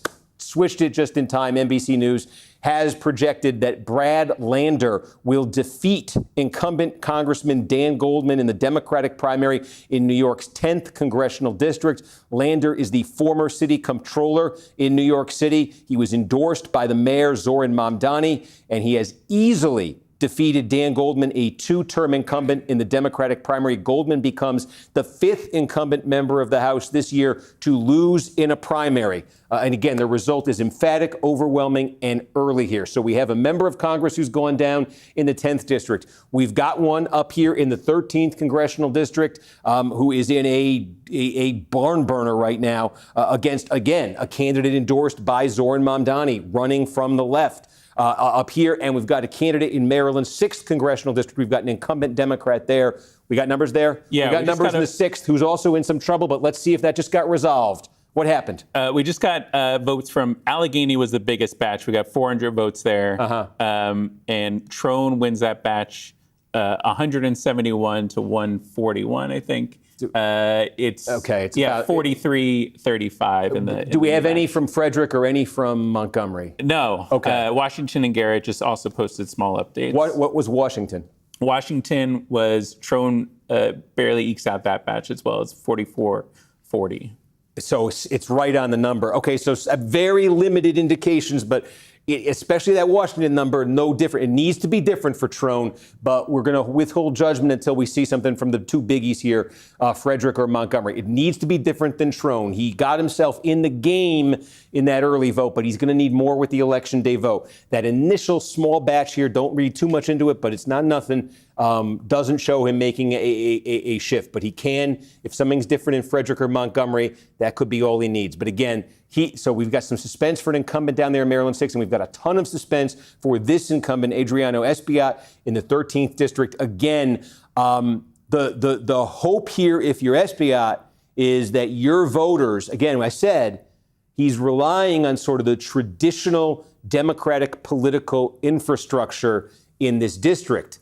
What could that mean? In part, getting out the vote on election day. You know, I think the Avila Chevalier, we talked about this, like with the parallel to how AOC won her primary back in 2018, the idea that she's got sort of, in some cases, newcomers to the district, folks who are very engaged sort of in progressive politics, you know, showed up in the early voting. whereas Esbiat maybe, we saw this where in some of New York City in 2025, where we had that initial batch that Mamdani did very well in the mayor's race in the primary last year, the election day vote, where we had some places where he struggled a bit, and then there's that third thing, that late arriving vote by mail, where again he picked it up big time. So this is sort of the opportunity. The votes that come in now are the opportunity. Esbiat's got to do better in them. He's got to build a bit of a pad, because I think the late arriving vote by mail could easily go against him here. So that's the question. You were saying something. Yeah, we got our first update in 21. If you want to take a look. Okay, yeah, let's go up. The North Country, folks. Let's not forget the North Country. Let me show you the county lines right here. And we've got from one county, Warren County right here, Constantino leading small. And again, this will be early vote in Warren County. Small, again, there's no single sort of huge population center in this district. But again, the dynamic here is that Constantino is running with the backing of President Trump. This is where Glens Falls, Queensbury is. Okay, what is it? This is probably going to be 10% of the vote in the district tonight. Constantino leading in the initial batch right there. We've also got Schoharie County here. Again, Constantino, look at this now in two different places, Steve, in the district. Yep. If you want to go back to 13, I do have an update in New York. We got another 3,800 votes out of Manhattan. Yeah. Esbiat 45, Avila Chevalier at 51. That's an election day update. Batch, yes. And how many votes was that? 3,800. In that batch also came about 1,000 votes out of the Bronx. And Esbiat wins that 63-32. 63-32, 1,000 votes out of the Bronx. So we're not seeing, and give me the Manhattan number you just got again. That was about 3,800 votes. Right. She barely ekes it out. She gets 51% of that. That's higher than her current number. I should also note that, another batch also came in with in the 12. And so we're about 7,300 votes there. Boris has won both of the new election day batches. He gets about 38% of. He got 38. And what did Lasher get? He gets 33%. Well, now, whoa. Okay, that's okay. You've just told me you told me very significant thing there, and we'll get to 13 in a second. We said that Lasher had given himself with that early vote, had given himself a little bit of a pad there. It was a good number for him. But we're raising that question of, does the election day vote look different than the same day vote? You're telling me the election day vote here is looking a little bit different. Say again how many election day votes we've gotten out of the 12th district? So it's about 7,300.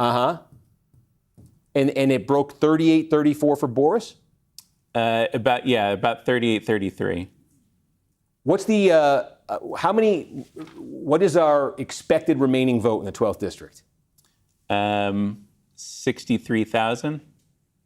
Okay, so if Boris were to beat Lasher by 5 points, which is what he's currently winning the election day vote, and there are 63,000 votes, that would be about 31.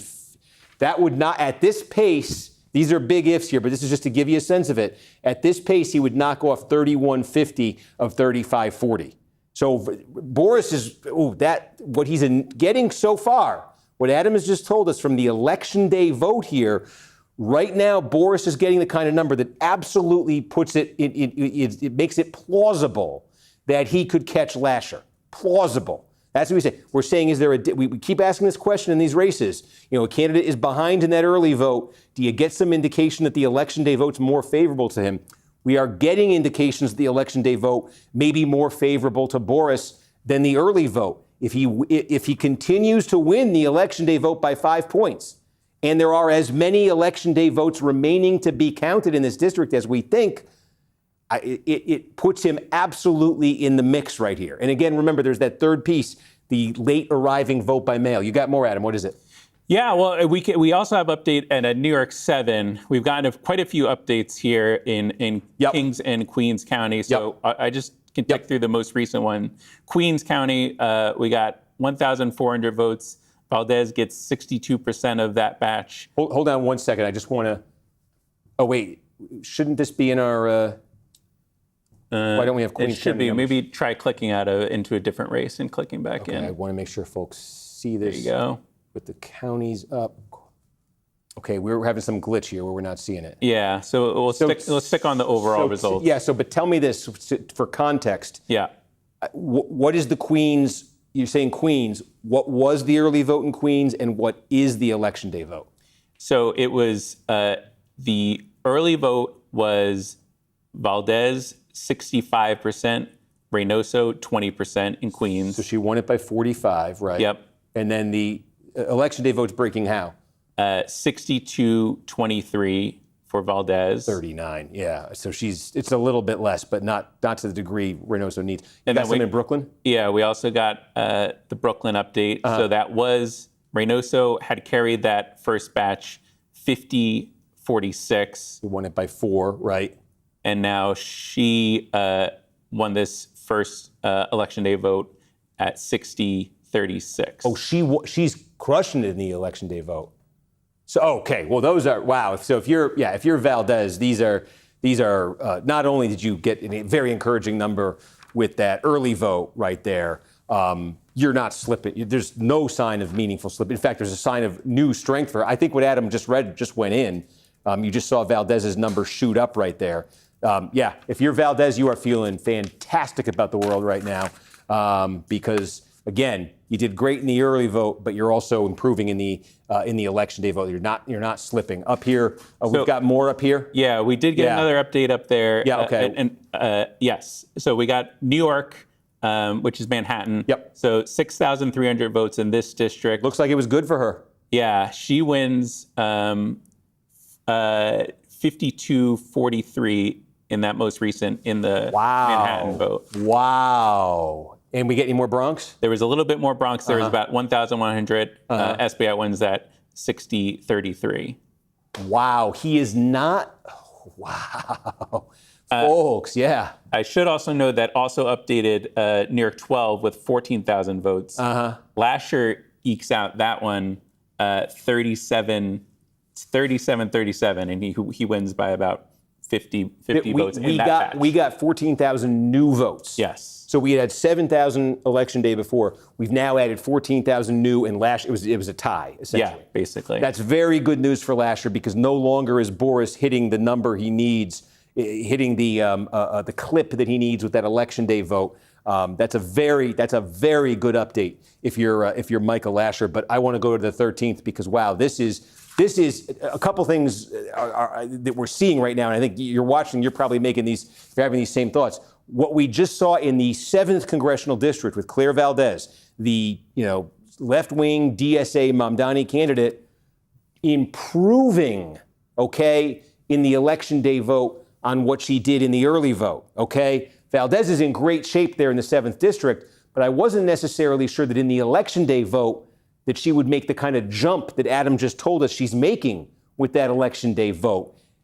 And we're seeing it for Avila Chevalier in Manhattan right now, which again is the bulk of this district. Probably 90% or so to vote is going to come out of Manhattan. And again, just call up that part of the district right here. You see Chevalier leading Espaillat here. Now it's by about 6 points. That margin has gone up as so far the election day vote has come in here. Remember what we said. I mean, it was basically a tie right there. It was nearly a tie with that initial update in this district. What's happened here is it's still very close to a tie here. But Chevalier, if she can improve in the election day vote even a little bit in Manhattan, she will deny, we're saying Espaillat wants to get ahead a little bit with the election day vote because that late arriving vote by mail could be, just based on how it kind of went in that Mamdani race last year, could be good for Chevalier. Espaillat wants to get ahead. And so far, those numbers out of Manhattan are not indicating the kind of shift towards Espaillat in the election day vote that I think he was looking for. Now, let's see. We saw an update in that 12th district that was at odds with the first. These things, can change. They can fluctuate a bit, but this is suddenly very interesting. Nothing new in Maryland 6? Very small updates. Okay, yeah. Just, again, anything from Frederick or from Montgomery, because now we've officially seen one incumbent member of Congress go down. Esbiat is officially on red alert right now, potentially another member of Congress here who could lose. It's very close, as you could see, but this is not one of those where there was some where the initial numbers have said, oh, okay, Esbiat's breathing a sigh of relief right here. And then in Maryland 6, I think of the three incumbents we've just talked about, Delaney's feeling better than the other two right now because something would have to shift in Trone's direction here. Not much would have to shift in his direction. He is not down that much, 755 votes.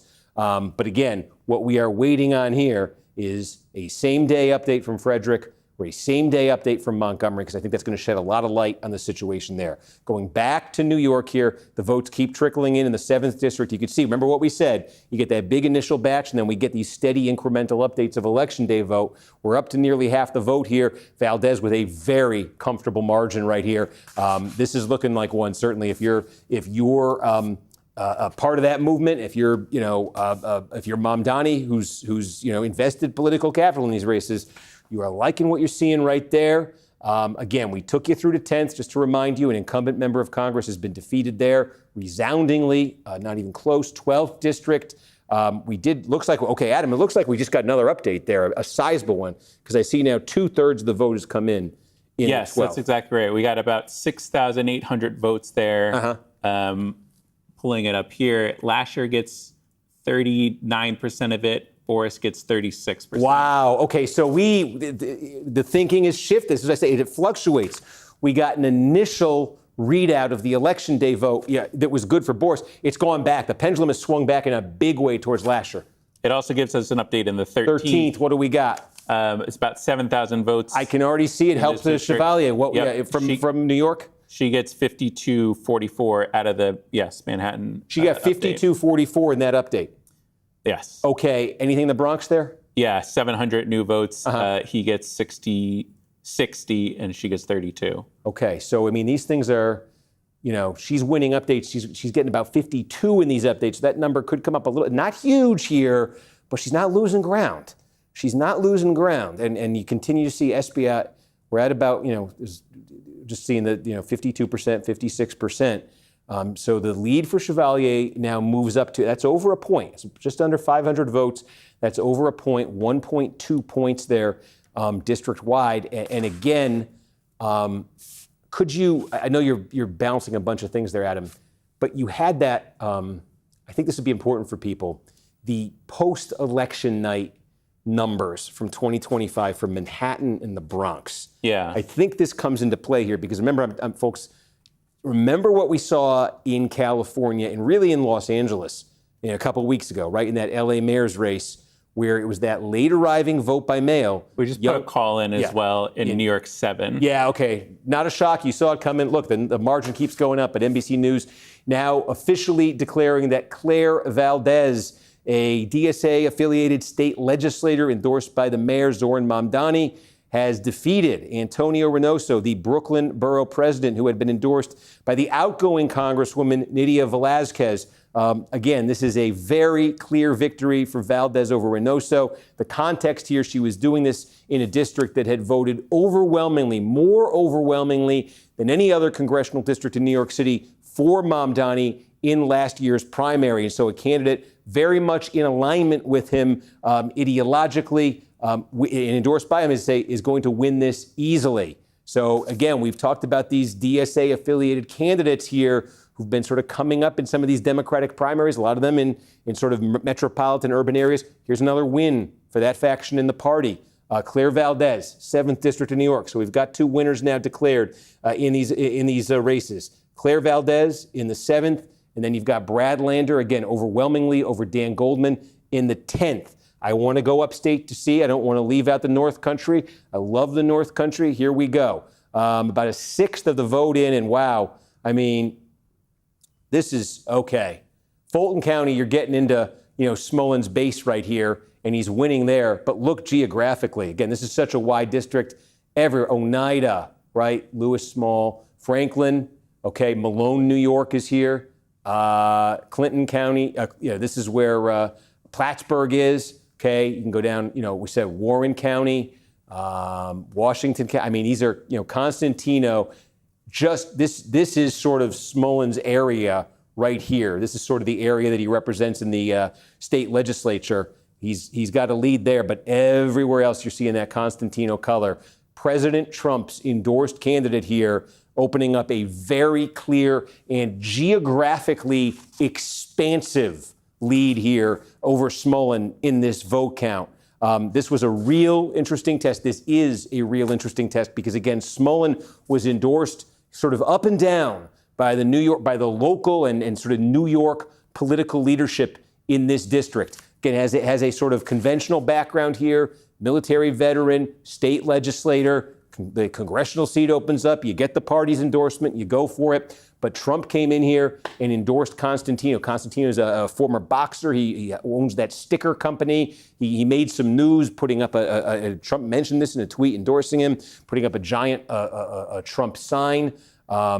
Jefferson, this is just a very, very tiny slice of Jefferson County here. Smollen leads the vote count. That's 60 votes, though, so I wouldn't pay too much attention to that. Overall, if you're Constantino, if you're Trump, you are liking what you're seeing in the 21st district so far. 17th district, I don't want to lose sight of this. Well, nothing to tell you yet. But again, this is a primary.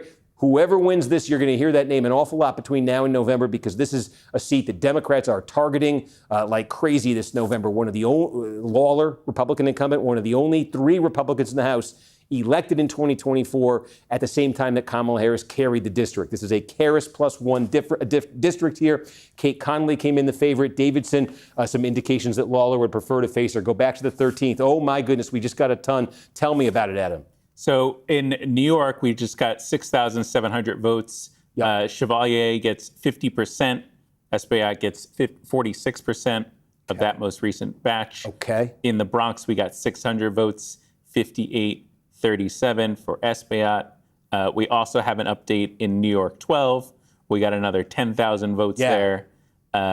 Boris gets that batch 38-36 over last year. Okay, do you have a cumulative election day total for this district? Is that something that's attainable here? Yeah, so let me take a look. Okay, I just want to. Here. Yeah, if you've been watching, this number is really stabilized in the 34, 35, 3,600 range. Remember, Boris had initially, with that first batch of election day vote that we got, he took a bite out of it, and you're saying, maybe, boy, he could be. We've had a lot more vote come in since then, and it hasn't budged. So my current tally has it at Boris 36.9 to Lasher 36.5. 0.4. So it's negligible. I mean, it is better. The election day vote is better for Boris than the early vote. But again, we said he probably needs to be winning that, by about 5 points. He's winning it by 0.4 of a point. And now we're running out of vote. Okay, when we first started doing the math on this, we were well inside of, we had a ton of votes still to come. Not so much anymore. About 3/4 is in, and that pool is getting much bigger. So our sense of what that vote looks like is a lot clearer now, and what it looks like is kind of a wash. Boris needs something more than a wash here. He's trailing. Back to the 13th. Anything new? I don't want to miss anything here because, wow. Nothing out of the 13th, but we do have our first report out of the 17th in Rockland, Putnam, and Dutchess counties. Let's go take a look. And, okay, wow. So we did just get a big bunch. Let's see where this came from is the critical question here. Yeah, I mean, okay, you're talking, okay, this is the most significant. Putnam. We got the most vote out of Putnam. Look at Conley. Easy lead here. That's a big chunk of the vote. Dutchess County, we got. It's just the margin, though, that you're seeing. You see it now in 2 counties, really solid. Rockland, this is Davidson's base. Rockland County legislator. It's not a ton of vote, but she's not. This is, if you're Conley, this is great. What, Adam? We just put in a call as well in one of the races we were tracking earlier, Maryland 5. Maryland 5, There it is. Adrian Boafo. NBC News is declaring will win the Democratic primary in Maryland's 5th congressional district. This is a race that attracted nearly 24 candidates. Why? Because Steny Hoyer, the 45-year incumbent not seeking re-election, he endorsed Boafo, a state delegate. Boafo wins that overwhelmingly Democratic district. He's the overwhelming favorite in November. Where? Frederick in Maryland 6 is our first election day vote. Great. It's only about 300 votes. What is it? It's a small batch. Trone gets 37%. McLean Delaney gets 31% in that 344 votes. What, Goldstein got it? What happened? Somebody jumped up. Yeah, 21% for Goldstein. So Goldstein's the one moving up in the election day vote. A distant third place. Okay, how many votes was this? 344. Wait, let me make sure I wasn't prepared for that. 37 for Trone, Yep. 31 for Delaney. Yes. He's beating her by 6 points with the third candidate. What's our expected remaining vote in Frederick County? Frederick, 15,000 remaining. So if he were to, if Trone were to, if this were to hold, this is a relatively small number. I just want to get a sense of what this could mean if it looked anything like this. 15,000 remaining votes. This would, if he continues to win it at a 6-point rate, he would shave about 800 votes off of McClaney Delaney's. He would get about 800 more votes than McLean Delaney, and he's trailing by 700. So that's interesting. That's interesting. It's not that Trone jumped up there. It's that Delaney fell down and Goldstein got a huge number. Again, I don't want to overstate it because you're saying this is only a couple hundred votes. That's right. Okay. This is the first time we've got, you know what we've been talking about here. We wanted to see if the election day vote was different. Delaney, had a tentative good position there. We've now seen something that's significantly different. It's small. It's small what we're seeing there, but it is significantly different. We got some updates in New York. Yep, we're coming back to you, Maryland 6, but we're going up to the 13th. What do we got? So 5,000 new votes in Manhattan. Yep. Chevalier gets 52% in this most recent batch, 43% for Espaillat. In the Bronx, 1,000 votes, 58-36. 58-36 for Espaillat. Yes. Okay, now can you do this? And it's changing fast, but can you calculate what the cumulative election day vote is in Manhattan? Currently in Manhattan, I have it at 51 for Avilia Chevalier and 44 for Espaillat. 7 points. And what is the expected remaining vote in Manhattan? 20,000. 20. So if it continues at that pace, Chevalier would net 1,400 more votes than Espaillat in the remaining Manhattan vote. That would move that number to just south of 2289. But I should have asked you, what is it in the Bronx? What's the election day vote running at? 61-33. So 28, and what's the remaining vote there? Take a look. 2,700 is our current estimate. 2,700? Yes. 2,700, okay. So if that holds, Espaillat would net 756 more votes than Chevalier. So if you netted that out, these are ifs, but this is just playing with what we can right here to give you a sense of it. If Chevalier continues to win in Manhattan by the margin she's winning the election day vote by, and if Espaillat continues to win in the Bronx by the margin that he's winning that by in the election day vote, and our projection of the remaining vote is correct in these places, that would net out district-wide to an advantage for Chevalier of about 1,500 votes. Wow. Now, when I say this is very rough, this is the other piece of it I want to get to, the post-election night vote. Because I just extrapolated the remaining vote. Not all of the remaining vote is election day vote. A slice of it, okay, is going to be that late arriving vote by mail. And this is what I was setting up before, and Adam's getting the numbers as we speak. That late arriving vote by mail in 2025 in the Democratic primary for mayor in New York was more pro-Mamdani than the other types of vote. And we just saw that same dynamic on the West Coast in Los Angeles in their mayor's race, where that late arriving vote by mail, what was it? Remember that Spencer Pratt lost second place because it was young voters, it was super, super progressive vote. That happened in LA a couple weeks ago, happened in New York last year. What was it? What can you tell me about it? In Manhattan, Mamdani won the election night results by 6 points. And the post-election night results, he won by 12 points. In Manhattan. And what about the Bronx? And in the Bronx, Cuomo won that by 16 points. Right. And then it was Cuomo by 11 in the post-election. Right. Okay. So these are 5-6 point swings toward Mamdani in the late arriving vote by mail. It's not huge, but again, if it's even anything like that, you're seeing Chevalier lead right now. You're seeing at the pace she's winning the election day vote by in Manhattan and the pace that it's going in the Bronx. At this point, it would net out in her favor. And there's the possibility, if passed as prologue, if the final bit of vote, the final 5-10% of the vote that gets counted here moves in her direction 5-6 points like it did for Mamdani, then she'd already be operating from a slight advantage. It would only help her. Wow. This is of all the races tonight, this is the one I had the least idea of what to expect. This is if you're Chevalier, if you're Mamdani, we just got something. Oh, wow, it was very big for Chevalier. This must have been Manhattan. What was it, though? So, that we got another 4,000 votes. We got another 1,200 out of the Bronx as well. Take me through it. In New York, Chevalier 57, Whoa. 38.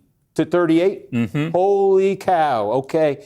And in the Bronx, let me just show you what it looks like overall and what that update looked like was. Espaillat 62, Avila Chevalier 33. 33, right on what it's been. 86%. Again, the Espaillat's it's a much smaller area to begin with, and Espaillat's running out of opportunities. 86% of the vote right there. Still a quarter of the vote to come, and Chevalier just got a massive, relatively speaking, a massive update in her favor. She just won that last update essentially by 20 points over Espaillat, meaning district-wide, more than 3/4 of the vote is in right now, and Chevalier has opened up a lead of 1,300 votes.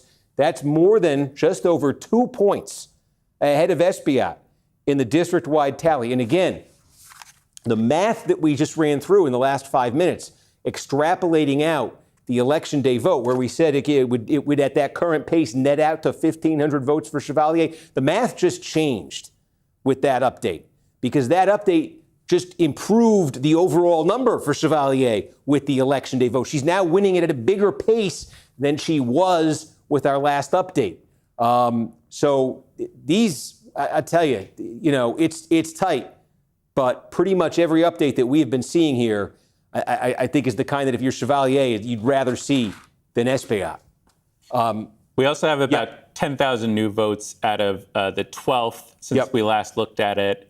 Lasher gets 39%, Boris gets 35%. So I think Lasher is probably, that may have even tipped him ahead in the election day count. If it hasn't, it's basically a tie, because he was down by 4. This is the same thing. Like, Lasher was very happy, I think, with what he got out of the early vote. The first election day vote update that we got here was extremely encouraging for Boris. The subsequent ones have been a lot more, it's close, but the subsequent ones have really all been a lot more encouraging for Lasher than they are for Boris in this district. Let's not lose Maryland 6, right? Anything there? Very small updates, nothing significant. No. Okay, because again, just to remind you, right there, we just had, about 5-10 minutes ago in Frederick County, a very interesting development where, again, if you extrapolated that one out, it absolutely puts Trone in the game here district-wide. Keep an eye on that. Go up to the North Country again, where we've got now a quarter of the vote in this Republican primary. The news, wow. Oh, we just got a big update again. The news continues to be very good if your name is Anthony Constantino or Donald Trump, who has endorsed him in this race and really given his candidacy life. And it's just, again, what I'm looking at here is you expect Smolin to do well down around here where his district is. And indeed, he has the lead in Fulton County, but nothing else. There's nothing else for him on here. Again, this is the early vote. Would the election day vote be dramatically different? I mean, it would have to be. It would have to be overwhelmingly, dramatically different. Otherwise, this is so. This and if this does hold, this will raise the question, if you were watching earlier, this will raise the question of the minor parties in New York State are allowed to endorse major party candidates. So there's a conservative party on the ballot in New York, and they can put on that ballot line in the fall the name of the nominee of the Republican Party if they want. That typically happens in New York State. The left has its own version. They call it the Working Families Party. That conservative party in New York, though, already nominated Smullen. Now, that Smullen could drop out of the race. I think there's an expectation that's what will happen if he loses this. But if Smullen, it's gotten real nasty between these two guys. This campaign was not a normal campaign here in terms of the vitriol. If Smullen doesn't want to get out and doesn't want to endorse Constantino and stayed on that conservative line as a candidate in the general election, it could make this interesting because, again, this is a Republican district here. It's a Trump district. But if the Republican vote were divided in any kind of a meaningful way, not out of the question for a Democrat, especially in a year like this, where, you're expecting the Democrats to do a little bit better than they would in the median year. But that is if Smullen decided to have that line. That is if he loses tonight. That's not been projected yet. But certainly, these are not numbers you want to see if you're Smullen. These are absolutely numbers you want to see if you're Constantino. Going back, again, to the 17th district, we got another update. In 13? Yeah, right back. Another 1,000 votes from from New York, from Manhattan. Yeah. Chevalier gets 54% to 42% in that. She has stepped it up in the last two updates. They've gone double digits for her. They had been going more like 6-8 points before that. Did we get a Bronx update at the same time? Not in this, not that I see here now. Okay, right. So again, that's look. Her lead ticks up 14-30. Okay, about 2.5 points now. This is close, but this is not. No longer are we. Would I look at this necessarily and say it's this close? It's now inched up to 2.5, and there's a lot of indications in these updates that we've been getting. I don't think in the election day vote for Manhattan there's been a bad one for Chevalier yet, and the last two have been pure good updates if you're her. They've been pure bad updates if you're Esbiat. We will do an update with News Now in about 4 minutes. Good, okay. Or maybe a little bit less right now, but about 3 minutes away. Yeah, what time are we at? 9:42. Yep. And don't forget, folks, Utah closes at 10 p.m. We've got 3 interesting House races in Utah. That's coming up in 18 minutes. But, I mean, the story of the hour right here is Adriano Esbiat, a 10-year incumbent, the chair of the Congressional Hispanic Caucus, is in grave danger of losing the Democratic primary in New York's 13th congressional district to Daria Liza Avila Chevalier. Again, this is a left-wing candidate aligned with the Democratic Socialists, endorsed by Zoran Mamdani. Mamdani already has put 2 wins on the board in New York City tonight. His candidate, Claire Valdez, romping in the 7th congressional district, and his candidate, Brad Lander, romping in the 10th district, taking out a 2-term incumbent, Dan Goldman. Now another incumbent, Adriano Esbiat, again in grave danger of losing there. For that matter, outside of New York, a 3rd incumbent in some real danger at this hour, April McLean Delaney. And I do have a new update for you in this race. We got another great. Where? Small 150 votes in Frederick County. Yes, okay. And in that batch, we get Trone 41, McLean Delaney 32. Whoa. And Goldstein at 17. Wow, this thing is turned.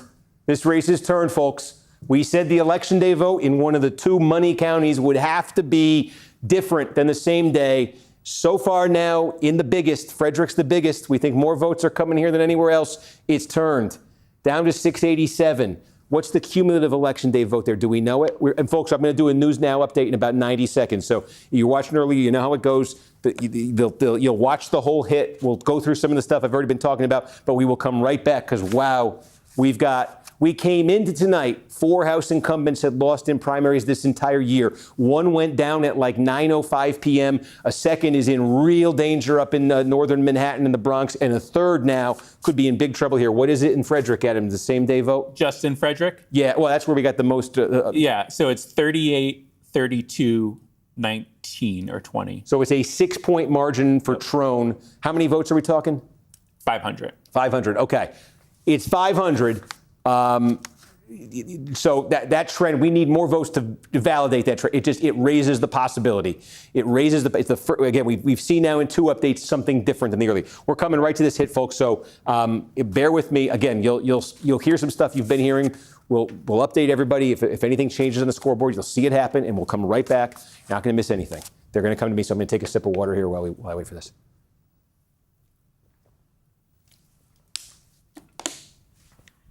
Okay, so I'll keep talking for a minute here. Okay. We also just made a projection in New York 17. Yes, this was. Let's get right up there. Okay. Kate Connolly, Democrat, former national security official, easily wins the Democratic primary. She is going to face Republican Mike Lawler in New York's 17th district. A district that Kamala Harris won by a point. This is going to be like a top 5 national House race this fall. There was a lot of reporting that Lawler had hoped that Davidson would win this. If he doesn't get his way, he'll get Kate Connolly. They're coming to me here in a second. Just bear with us, folks. NBC News projects that Brad Lander has defeated Dan Goldman Clearly good for Chevalier. Watched race. Let's bring in NBC News chief data analyst Steve Kornacki at the big board. Steve, what are the headlines that you're seeing so far tonight? Yeah, we've already seen one congressional incumbent go down, Dan Goldman in New York's 10th congressional district. And Gotti, we may well be seeing a second. Adriano Espaillat, there was just another vote update while you were reading that introduction in the last 30 seconds, and it was a very good update for his challenger, Daria-Liza Avila Chevalier. She's a candidate of the far left, endorsed by the Democratic Socialists of America and the mayor of New York City, Zoran Mamdani, and she now leads Espaillat. He is a 10-year incumbent. He is the chairman of the Congressional Hispanic Caucus. She now leads him by nearly 2,000 votes, by just over 3 points. Again, this district is based in northern Manhattan, Harlem, East Harlem, Washington Heights. It goes over into the Bronx, and I can just show you the bulk of the vote is in Manhattan. That's sort of Harlem and in northern Manhattan, and this is where Chevalier, you can see she's leading there by 8 points. We just keep getting updates here. They've been getting better and better for Chevalier as the night's been going along. Espaillat is leading over here in the Bronx. It's just a much smaller part of the district. Much of the vote is already counted right there. Each update that we've gotten, especially in the last 20 minutes here, I think has been awfully encouraging if you're Chevalier. So we saw one incumbent go down in the 10th district in New York earlier this evening. A second one is in grave danger. And Gotti, I might add that over in Maryland right now, in the western part of Maryland, a third incumbent. We're still waiting. There's a lot more uncertainty in this one, but certainly April McLean Delaney, she's a freshman Democratic member of Congress. She's being challenged by David Trone. David Trone, a former member of Congress. He used to have this seat. He gave it up. He wants it back. He is challenging the woman who replaced him. He's poured $25 million of his own money into this campaign. And absolutely, you could say at this hour, he has a shot, at least based on how the numbers have looked. So to varying degrees here, there's the possibility of 3 incumbent members of Congress losing this evening in these states. Coming into tonight, this entire year, only 4 incumbent members of Congress had been defeated in primaries. And, by the way, not to complicate it too much, but the polls are going to be closing in Utah in a few minutes, and there might be a couple of incumbents in trouble there as well. Interesting. Maryland and New York, they're traditionally solid blue states, right? What are the issues that have been propelling voters there, and how much overlap is it with the momentum that the DSA has seen? I think that's really the headline here, certainly. What we're seeing in New York City tonight. And another way of looking at these results, too, is I say Chevalier, DSA aligned and endorsed by Mamdani. That is also the case in another district in New York City tonight, Claire Valdez. This is an open congressional seat, again, heavily Democratic area. But the question here was sort of taken taking the temperature inside the Democratic Party. Her opponent was the borough president in Brooklyn, sort of had traditional establishment Democratic credentials. He's been trounced tonight. Valdez, DSA aligned, endorsed by Mamdani, not even close right there. For that matter, again, Goldman, Lander was endorsed by Mamdani and ran very much to the left in this primary, particularly Lander he made Israel an issue. He adopted sort of a maximally, I'd say, left-wing position on Israel, went after Goldman that way, wins big. So we're getting a readout here, certainly, and we've seen this in some other primaries this year. We saw this in a primary in the suburbs of New Jersey. We saw this in Philadelphia. We've seen this in some other places. This energy, this sort of very, I'd say, left-wing energy in the Democratic primary, it's certainly coming to fruition in what we're seeing in New York City tonight. Yeah, we're out here in Los Angeles, and it almost rings true to what we saw here in the mayor's race as well. From what you're seeing, are there any other trends that would lend voters to leaning more progressive right now? No, I mean, the question always then sort of arises, how much of this, how broad is this within the Democratic Party? I think that's the conversation that's been taking place this year. And I think these results, especially if something like this holds, those conversations will only accelerate after this. Is this, we saw it in Philadelphia, as I say, we see it here in New York City. How much is it just a phenomenon of those places versus something with a little bit more, sort of breadth within the party? I think one thing we can say, though, is as we go through these primaries and more candidates like this win, their sort of volume within the National Democratic Party, their visibility only increases. And it certainly raises questions about, how that's going to go over with a national audience as more and more folks who, again, the idea of somebody aligned with the Democratic Socialists of America, the idea of several candidates like that winning primaries, getting elected to Congress, is kind of unthinkable in the not too distant past. Yeah. It's a pretty big change. And yet the true test comes during the general election. Steve Kornacki, thanks so much. We'll be checking back with you in a bit. Let's go to NBC News. Okay. Thanks, Gotti. Adam, what do you got? We got a new update in Maryland 6. Maybe a little bit better news from McLean Delaney. Okay. 1,000 votes out of Frederick. Yeah. Okay. Now that's okay. Yep. She wins that round 42-36 over Trone. Yep. Goldstein goes back down to 12. Yep. And we got our first look at Montgomery Election Day vote. About 200 votes there. McLean Delaney, 51%. Sorry, hang on. Sorry. How do I get the counties up? There you go. Oh, we got to make the counties the main thing that comes up. Okay, say again. What do we got here? About 200 new votes, Election Day votes there. McLean Delaney, 51%. Trone, 28%. Oh, wow. Okay. Those are very. We said things. The numbers we got initially out of Frederick hinted at things changing. It may have changed back. It's a small update out of Montgomery. But wow, if it's anything like that coming out of a place like that, that's huge for Delaney. And what is the cumulative Election Day vote in Frederick now?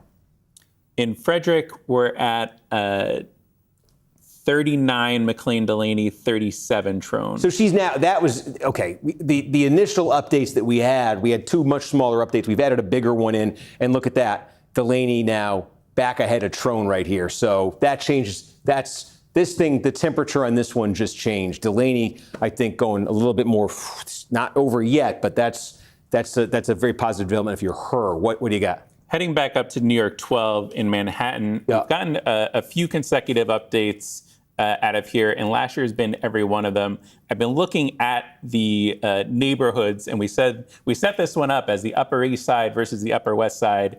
In my current tallies, I have last year winning the Upper West Side by 18 points, and the Upper East Side, it's tied. Yeah. And again, it's stabilized, I think, is the key here. We said 3,500 or so when we started getting that Election Day vote, and it's ticked up a little bit for Lasher. Boris has made this close, but he's just none of these updates has he started to really take bites out of that. Okay, so back to 13, though, because huge drama here. Did we get... I feel like we might have just got another update here. It was another 800 votes, but Chevalier did... From where? Eke up her, it's from Manhattan. She did get 63% in that most recent 800. Oh my gosh. Espaillat 35. She is pouring it on in these late updates from Manhattan. So in Manhattan, She leads by just over 8 points cumulatively in Manhattan, but that margin has been expanding with these updates. Again, Bronx is still sitting there at 86%. So, yeah, she's that's now, I mean, look, this is now a 3.5 point margin here, folks. 3.5 points over Espaillat, 10-year incumbent. So again, Goldman goes down, one incumbent loses. Espaillat, boy, it's not looking like not in a good mood right now if you're Espaillat. Delaney in Maryland, things just may have stabilized in a useful way for her, pending further updates right there. But that was encouraging for her, in that it indicates that initial small positive batch for Trone may not have been indicative. And then in 6 minutes, polls are going to be closing in Utah. I don't think we really went through and set those up yet. But the key thing for Utah, and we'll cut me off, Adam, if anything happens while I'm saying this. The key thing to keep in mind in Utah, remember, these are brand new maps this year put in place by a court. The incumbents have kind of all shuffled around as a result of that. A lot of them are kind of running with some new terrain right here. There's the upshot of that new map is that it's created what should be a Democratic seat based in Salt Lake City. There's a contested Democratic primary there. Ben McAdams, the name is he was a one-term Democratic congressman. He had defeated the late Mia Love in 2018. He was in the House for one term. He's now trying to go back in that district, though he's facing a Bernie Sanders-backed opponent in the Democratic primary. Then two Republican incumbents. It's hard to gauge. They both encountered trouble at the state Republican convention in Utah, which gives out endorsements, but that's not always the best barometer in Utah, because that state convention is it's very conservative, very activist flavored. It is not infrequent that candidates will lose at the Utah State Republican Convention and then go on to win in primaries. Blake Moore, three-term incumbent, has done that twice. He's going to try to do it again for a third time tonight. Did we just get an update here? Yeah, another 800 votes there in Manhattan. Chevalier 52% to 45% in that most recent update. Okay, so smaller one for her, but that's the small end of what she's been getting out of these updates. The big end has been, double digits for her. Let me ask you this. We're looking at a 3.5 point spread right here. 22-45 is the margin, 85% of the expected vote. And again, in terms of where that's coming from, it's pretty proportionate because, in Manhattan, 84% of the expected vote's in the Bronx, 86% of the expected vote is in. So it's not really disproportionately from one place to the other relative to how it's been coming in. What is the expected remaining vote in this district overall? Currently in our system, and I think there is, we do get into questions of, there is a sizable amount of, post-election day vote. And so our tallies right now have it 11,000 out of New York and 1,400 out of the Bronx. I don't know if those, right. How much those might change, but that's our current estimate. Right, it's an expected vote. It's not an official number. It's a moving target. And as Adam says, we have, late arriving vote by mail. But again, just to give you a sense of it, that's, give or take, we think about 12,400 votes total left in this race. And that's a 2,200 vote lead, for Chevalier over Espaillat. And as we've been saying, look, in the biggest a part of this district here, in Manhattan, she's winning it by just over 8 points. She's getting clobbered in the Bronx. We expected that. You want to stick on that race? Yeah. Go back to the overall. Yeah. Oh, folks. And there it is. How about this, folks? This is something of a political earthquake. NBC News projects that in the 13th Congressional District of New York, challenger Darya-Liza Avila Chevalier has defeated five-term incumbent Adriano Espaillat. Espaillat, the chair of the Congressional Hispanic Caucus, had run with the endorsement. The Democratic leader in the House, Hakeem Jeffries, with the endorsement. The governor of New York, Kathy Hochul, with endorsements from a number of prominent Democrats, but not the mayor of New York City. Zoran Mamdani instead endorsed Darya-Liza Avila Chevalier. She is aligned with the Democratic Socialists of America, and she has defeated a 5-term incumbent, Esbiat. And so tonight in New York City, 2 Democratic incumbents have been defeated. Esbiat in the 13th Congressional District and Dan Goldman in the 10th Congressional District. Going back up there to the 13th District, that now means that this year a total of 6 incumbent House members across the country have been defeated in primaries, 2 of them tonight, 2 of them in New York City. There's going to be a lot, I think, that is said about what's playing out here in this race, but across New York City tonight. Because, again, we say that credential, that Democratic Socialists plus Mamdani, right? Chevalier had that, and look what happened. Look here in the 7th Congressional District. That's the recipe. Claire Valdez, she defeats Reynoso. Take a look here, as I showed you in the 10th District, Lander crushing Goldman, okay? There's going to be a lot of talk about what this says about sort of the mood, the temperature of the Democratic Party. Is this, how much of this is a New York phenomenon? How much of this is a New York City phenomenon? Versus, is this a broader story? I think those are going to be some of the storylines. Those are going to be the things that people are talking about coming out of tonight. That's but I think coming into tonight, there was an expectation. This is not a huge surprise. This is a district, again, where in the mayoral primary last year in this city, Mamdani, this was his best part of the city. So this is not a shock that this happened in this district. It's probably not it's not a shock that this happened. There'd been polling that suggested Goldman. It's not in the sort of micro sense. It's not a shock. In the last couple months, I think a lot of folks thought this was coming. If you zoom out a couple years and say that Goldman was going to run into this, I think it might be a little surprising the degree to which this happened. And it really here seemed to happen over that issue, that question of Israel.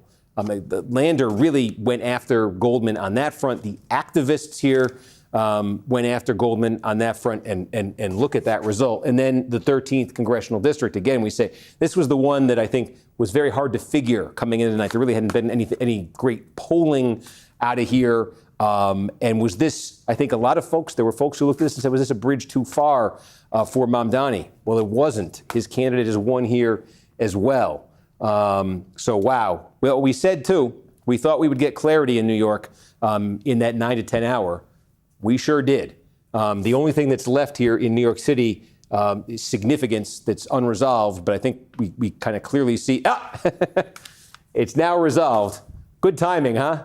Sometimes you get that sixth sense. Michael Lasher, NBC News projects, will win the Democratic primary in New York's 12th Congressional District.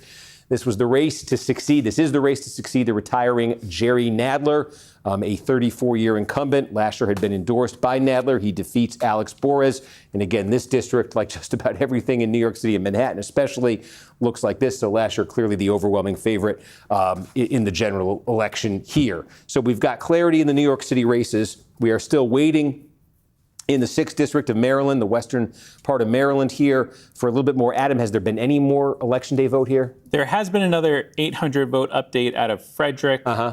McLean Delaney gets 41% in that batch. Trone gets 35%. Okay. So, yeah, we now have, what, about 2,000 Election Day votes in Frederick counted?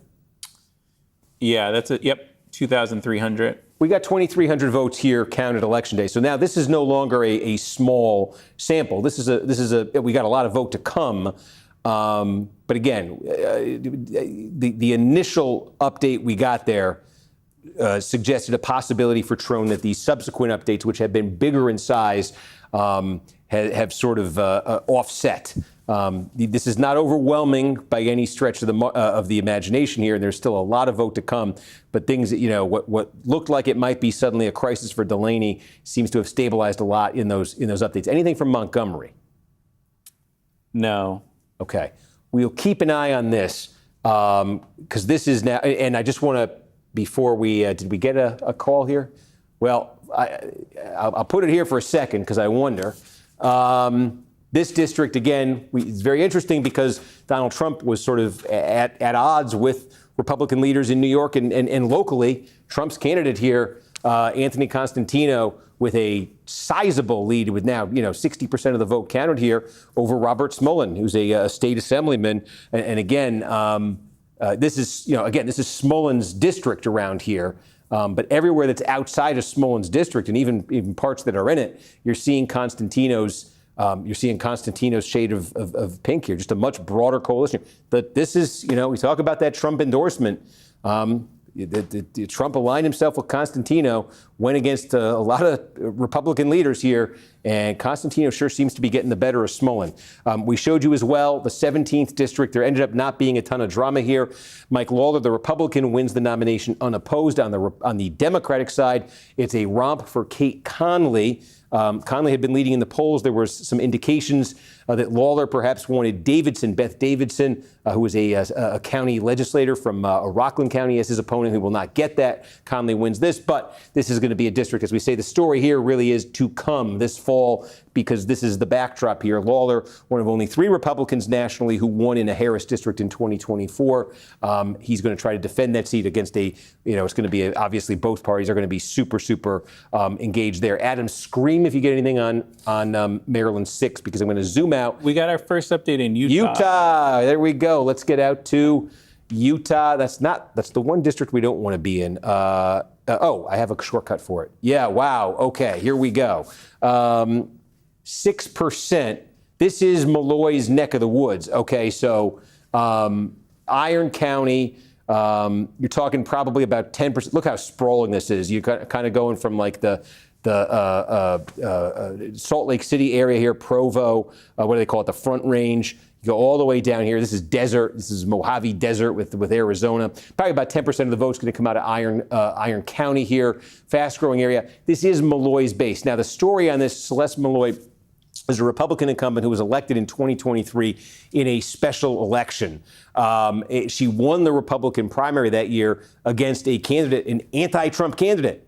So that is, in a way, that you're sort of catching a break if you're Malloy, because that's we see in these primaries, being the anti-Trump candidate generally doesn't work too well. So she got the seat by beating we got another update here. Let me just zoom out here.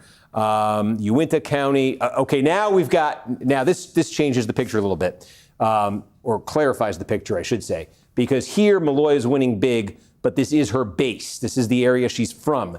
This is not Uintah County, and look at that. We got about 2/3 of the vote, and she's winning just as overwhelmingly there. So again, these are to complete the thought here on Malloy, and this one I really wasn't sure what to make of this one. In 2024, when she ran for the full term, she got a challenge from the right, and she barely won the Republican primary. I think 176 votes was the margin.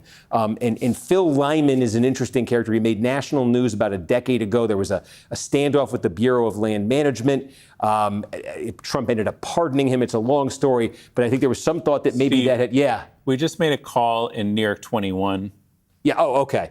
We'll come right back out here, folks. And there it is. NBC News has officially declared that Anthony Constantino has won the Republican nomination for the House of Representatives in New York's 21st congressional district. He defeats State Assemblyman Robert Smollen, who had been endorsed by local and state Republican leaders. But Constantino had the backing of President Trump, and that backing clearly paid off in this district. This is a pretty solid victory here. This is a very solid victory for Constantino over Smollen. The question here, take a look here at the Democratic primary.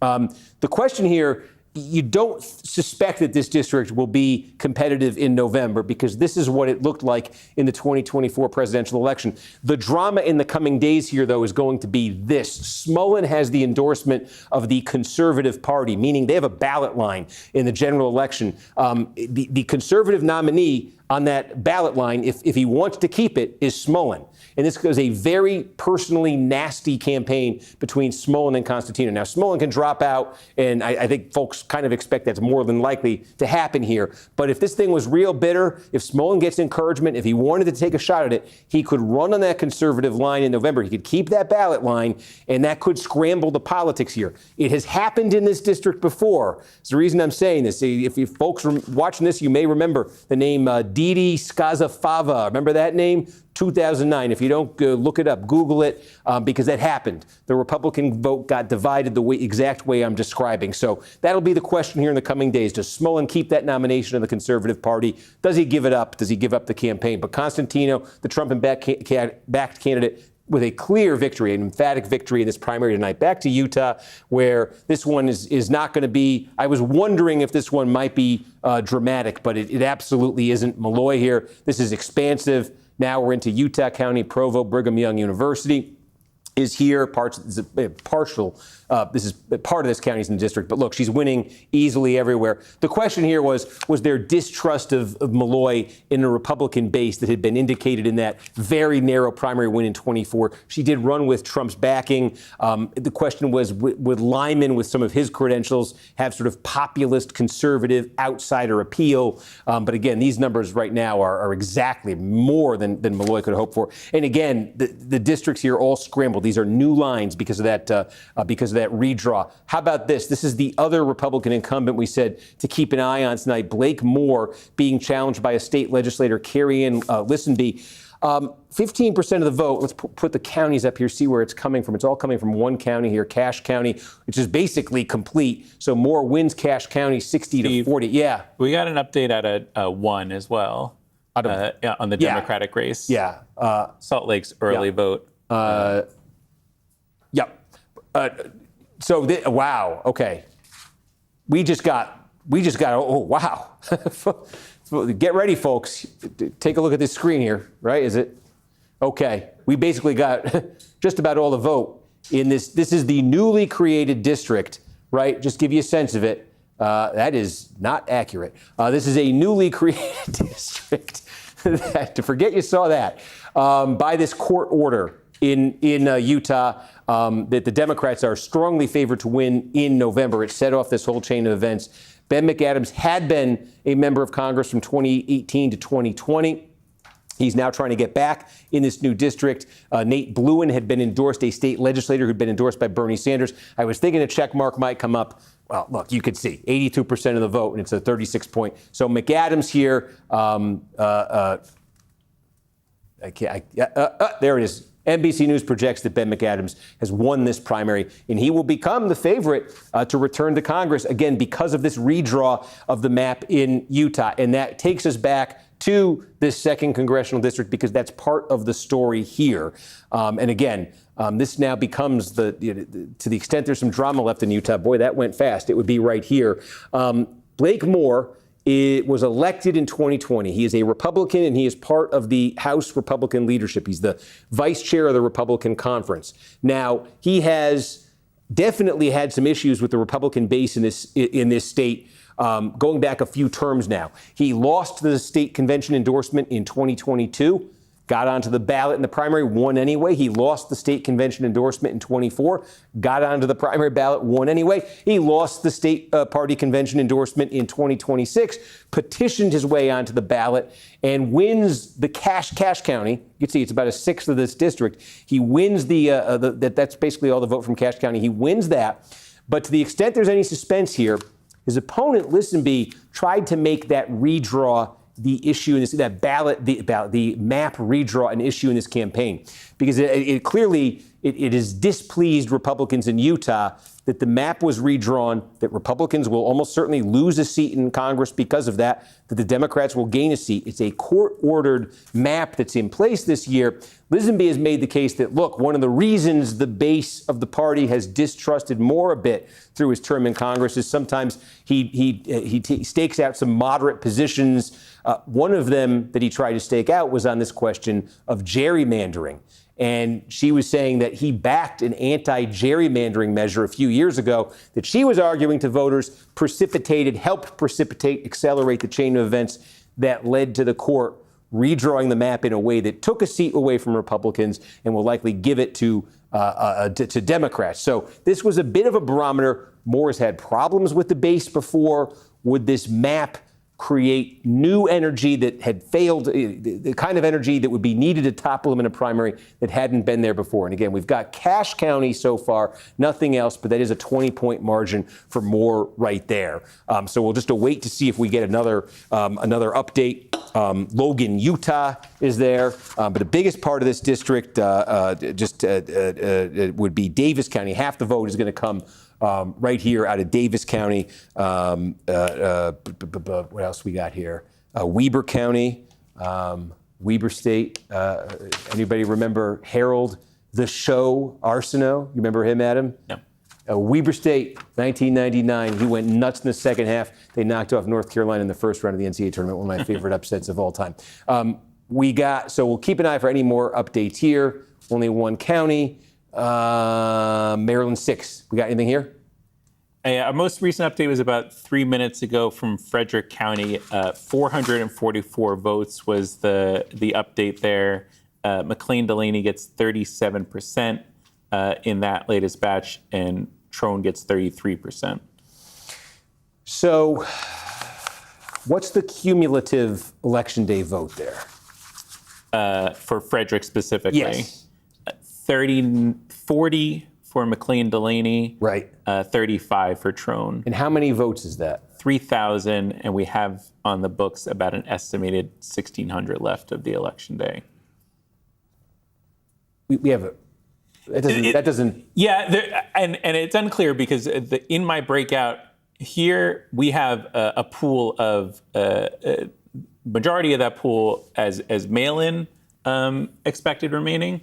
And so I don't know if that's completely accurate, but that's what we have in our system. Oh, that's a twist.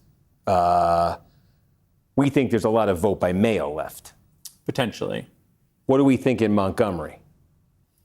Montgomery overall, we have 13,000 votes, and it's about split between the Election Day and the mail, at least compared to Frederick. But I mean, is it indicating huge amounts of mail left there too, or is that a Frederick County only phenomenon? In Montgomery specifically, our estimate is 6,500 Election Day, 5,500 remaining mail. Are we able to say what the vote by mail alone is? What do you mean? How the vote by mail, just the vote by mail is breaking? Yeah, so in Frederick or in Montgomery? Both. Frederick, there's only 100 in the system here. Right. And it's breaking for McLean-Delaney 47-43. Okay. In Montgomery, that mail is, there's about 3,000, 47-40. For Delaney. Yes. So it's, okay. And it's about, so most of the vote in Montgomery County is mail. Of the remaining?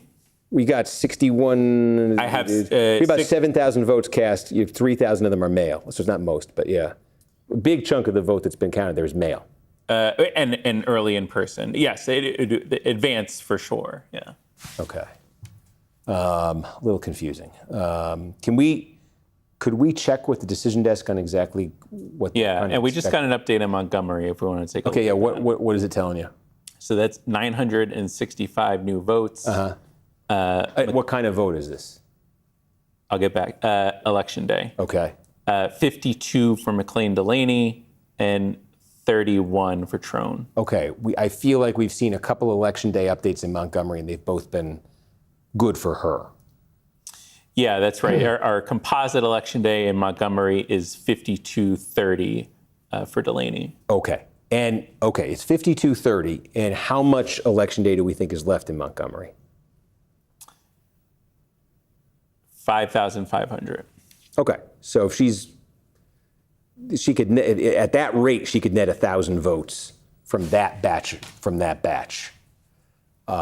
what's left there, and she's ahead by 1,100 district-wide. Okay, so that's a pretty clear picture of Montgomery. Frederick, I'm a little. Can you break down? We also got one more update just now in Frederick. 600 votes. I believe it to be Election Day votes.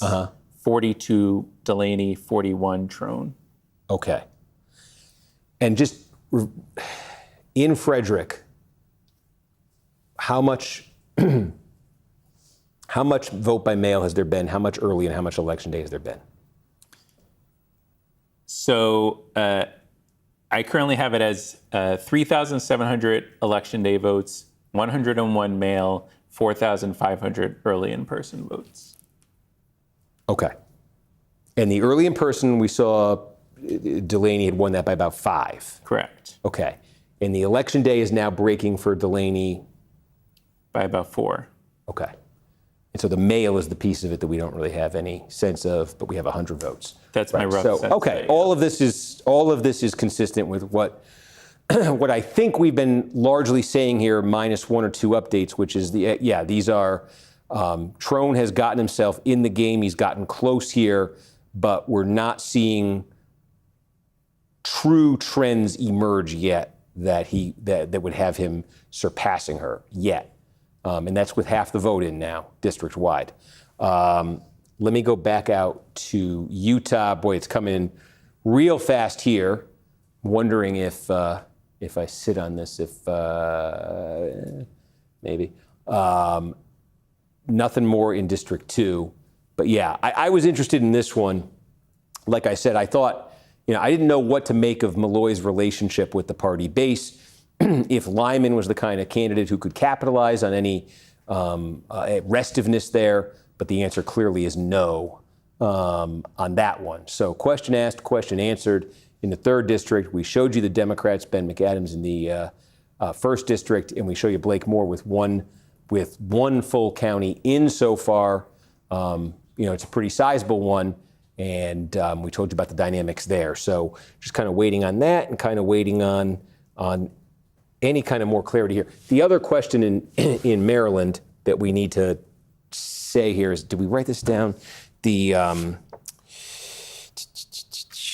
It took them a while to get, once they hit it took them a while to get us, I think at the end of the night in 24, they were at what, 70%, something like that? Right. So we're kind of sitting here waiting on, I want to wait on 6 for a little bit and see if we get a little bit more, but it's coming in awfully slowly. And then I just want to see really like one more from Utah to make sure nothing funny is happening up here. But those are the two questions. Oh, the other question we said we were looking at, there's no other New York City race. The Torres race, the Meng race, just what happened there? No, a race got called for Torres and both for Meng. Those are wrapped up. What were the margins? Anything interesting there? I don't have them up on my we got AOC. We got my screen. Well, Grace May. It was a reasonably close race, by the way. This is, we said we didn't know quite what to make of this. This is a district. Forest Hills, Flushing, Queens. We talked about Trump's surge in 2024 with non-white voters, Asian American voters in a lot of places. This is one of those places. The 6th district in New York is like 45% Asian American. And Trump cut the margin down to 6 points here. Harris's margin. Grace Meng does win here, but it is a little close. And take a look. Richie Torres wins easily. Again, we were wondering, just given that question, and this is a little interesting, isn't it, right? That question of the energy in the Democratic base around sort of DSA, Democratic Socialist politics, Israel. Richie Torres has aligned himself on the pro-Israel side, and in this district, not a problem whatsoever for him. We do have another update out of Utah, too. I think I gave you a shortcut there now. Okay, thank you. We did, yep, okay, ooh. In Rich County. Yep. Okay. We got, this is the small part of the district. But yeah, you've now seen it in 2 different counties here. It's not the most overwhelming, but it's in each county. It's about 20 points and it's about 30 points for more. Again, Rich is very, very small here. But again, this is certainly consistent with the story of Blake Moore's congressional career in Utah. Suspicious party base. Trouble at the state convention, petition your way onto the ballot, and okay, we just got an update. This is a much more substantial one. Box elder, okay, we got about 3/4 of the vote here, and Moore wins this. It's tight here. This is a little more interesting. This is usually about 10%. Box elder is about 10% of the vote in this district. So now we're up to 1/4 of the vote. Moore leading there by 15 points. And we are waiting on the 2 biggies here. Half the vote's going to come out of Davis County and 1/4 of the vote's going to come out of Weber County. So we've got the 3 smaller component pieces. We've got pretty big, just about all the vote from those places, almost all the vote from those places. It nets out to a 15-point advantage for Moore. It would have to be dramatically different in these big population centers to put him in trouble here, but there are obviously a ton of votes right there. So we'll see. Davis is fast-growing sort of Salt Lake City suburbs, bedroom communities. Okay. And Weber County, as I said, this is where Ogden, Utah is, Weber State University. Talked a little bit about that 99 team. And I loved that game. Herald the show. So again, this is consistent with, as I say, the story of Moore's career. It is not overwhelming, and you want to make sure you see it in one of those other two counties before you say it emphatically, but it looks like he could survive here, not overwhelmingly. And if he does in a way that would probably produce another challenge in 2028, more trouble at that state convention. That's what's always happening to him. Anything more in Maryland 6? No. Okay. I think we're inching close to something in the second here. Actually, let me go back here. How much is the third do we have vote from? That's coming in. Okay. Washington was the latest update in the third.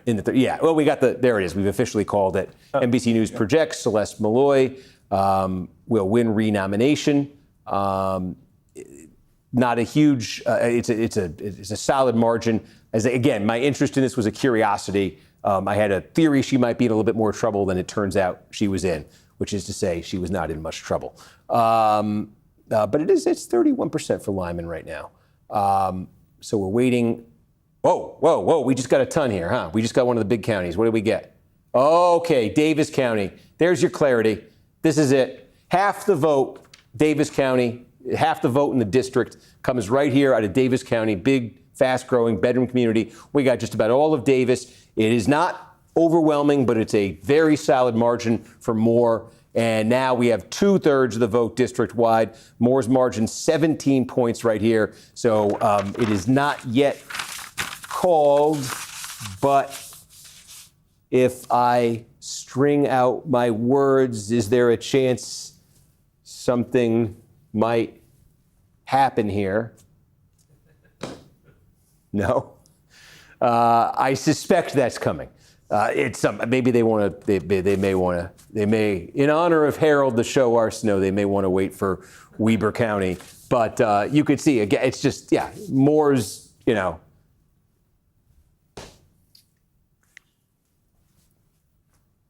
No, folks. I think it's coming. It's like delivering a baby. There it is. NBC News officially projects that Blake Moore has won the Republican primary in Utah's 2nd Congressional District, defeating a challenge from state legislator Carrie Ann Listenby. Moore had lost his party's support at the state Republican convention. He petitioned his way onto the ballot. It is far from the most impressive victory an incumbent could post in a House primary, but it is a victory nonetheless. He is a member, Moore is, of the Republican leadership in Washington, the vice chairman of the House Conference, and he will be going back there for 2 more years. I suspect 2 years from now, we may repeat a version of this story and be right back here in a Utah primary saying, boy, he ran into trouble at that convention.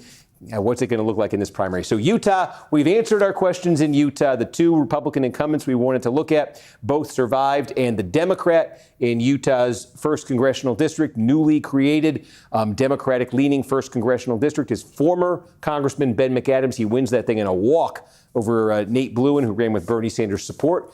And so Utah, you were very efficient tonight. Yes. So what do we got? They're talking to me, folks. Okay.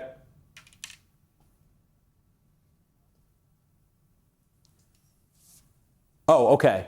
So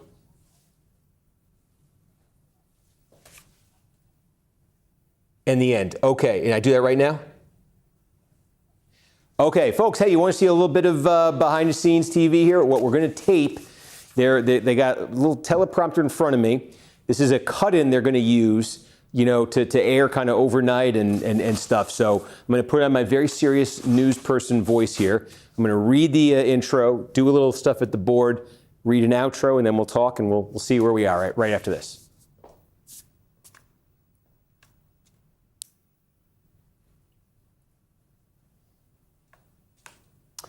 Good evening. This is an NBC News election alert. I'm Steve Kornacki, NBC World Headquarters. We have got results in multiple states voting today. And let's go right to the biggest surprise of the night. This is in New York City. This is a 5-term incumbent member of Congress, Adriano Espaillat. He has been defeated in the Democratic primary by challenger Daria-Liza Avila Chevalier. She is aligned with the Democratic Socialists of America. She is endorsed by the mayor of New York City, Zoran Mamdani. And tonight, she has ousted Congressman Espaillat in the Democratic primary in New York's 13th congressional district. Nearby, also in New York City, another incumbent member of Congress, Democrat Dan Goldman, has also been defeated. He's lost his primary in New York's 10th congressional district in a landslide, nearly a 2-1 defeat against Brad Lander. Lander had also been running with the backing of Mayor Zoran Mamdani. Also in New York City tonight, big news in the 7th congressional district. There, a landslide for Claire Valdez, significant because she also endorsed by Mamdani,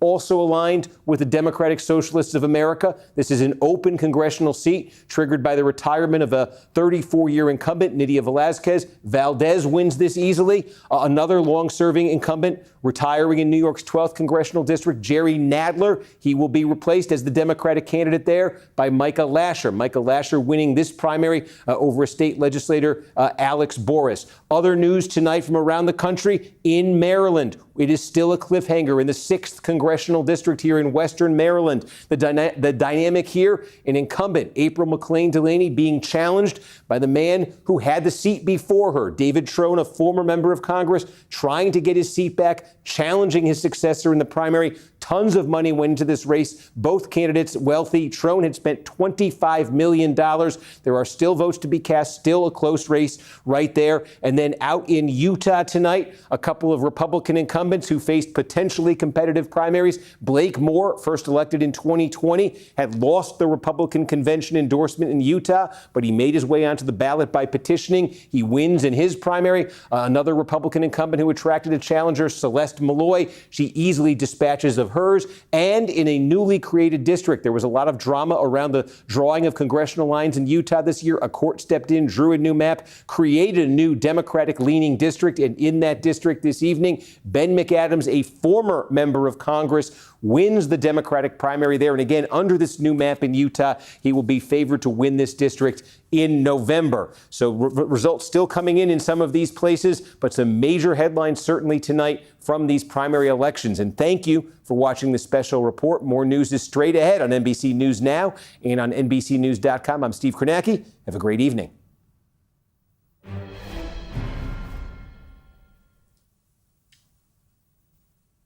Okay. Okay. Got it. Okay, folks. So here's the deal. You got to see a little bit. That's going to go out to who's going to see that? Stations? Everybody. Everybody's going to see it, and you saw it first. Lucky you. All right. Look again. That we're Utah was. Congratulations. Thank you, Utah. You're clean, efficient, fast. It was. We just got more clear. out of Maryland 6. Okay. Here we go. What do we got? We got 2,000 out of Montgomery. Okay. Tell me alone. McLean Delaney gets 46%. Trone gets 36. Frederick County, we got 300 votes. Delaney 37. Trone 37. Okay. Was that election day vote in Montgomery? Let me take a look.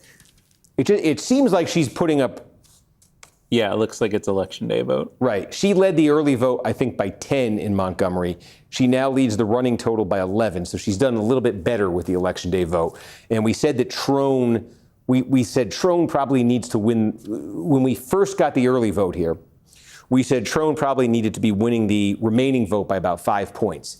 Instead, Delaney has been winning by a slightly larger margin with the remaining vote than she won the early vote by. So and now we're up to 54% of the vote in Montgomery County. And remember, Montgomery County, it's basically equal in share of this district to Frederick. It's big. It's like 40% of the vote.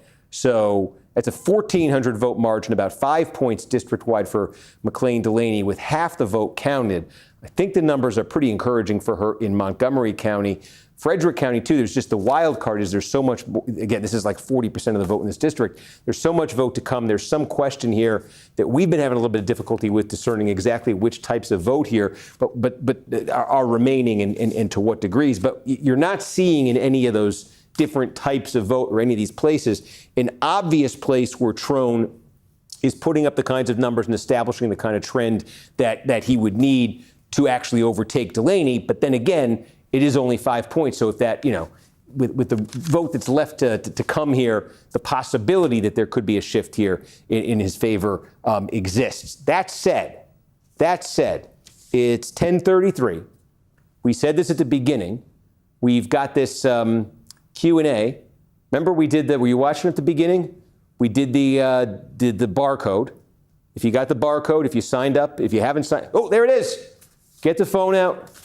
Get the phone out, folks. Flip it open. I'm doing it now. I'm timing it to make sure you got it. I hate when they put the thing on the screen and they don't give you enough time. Remember in the old days, they'd put the 800 number up and where's the pen? Where's the paper? And then you finally get it and it's off the screen. I'm giving you time to put your phone up there and get that barcode, because once you do that, once you sign up, once you become a subscriber, one of the things, and you're going to get many things with the subscription, but one of the things you're going to get is access to the thing we're about to do here, which is a Q&A. I'll take questions on, this is the thing, if you're a subscriber, you ask anything you want, I'll answer anything. It's like if I have to testify at a trial, I have to answer every question. If it's for subscribers, I can't plead the fifth, I can't say no. So this is your chance. We're going to do that right after this. I think we are going to leave it here because Maryland is so slow, but you can follow along. NBCnews.com, we've got real-time results, right? They're floating around all over the place there, folks. But one thing to keep in mind is this map, with the same data flow that you're seeing come into this board, you can get at NBCnews.com, and you can just park it on your phone, on your screen, one of your screens, whatever, and it'll automatically update. And so the second it populates in this screen that I'm looking at right here, it'll happen on your screen. So I think this is really the only remaining action tonight. That I would stick around with it for a while, but Maryland this could go for hours. Maryland is just super, super slow. So you can go watch it on your screen. I'm going to watch it on my screen. And in the meantime, as we say, the results are in. We are wrapping up here. Your time now for me to answer your questions. I'm going to head over to a different studio.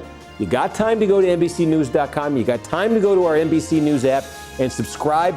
Join me for the live Q&A. It is exclusive to subscribers. So if you're on YouTube, if you're on a social media platform right now, go subscribe, throw in a question while you're at it. The live Q&A, it's going to be 5 minutes. I got to get to another studio here.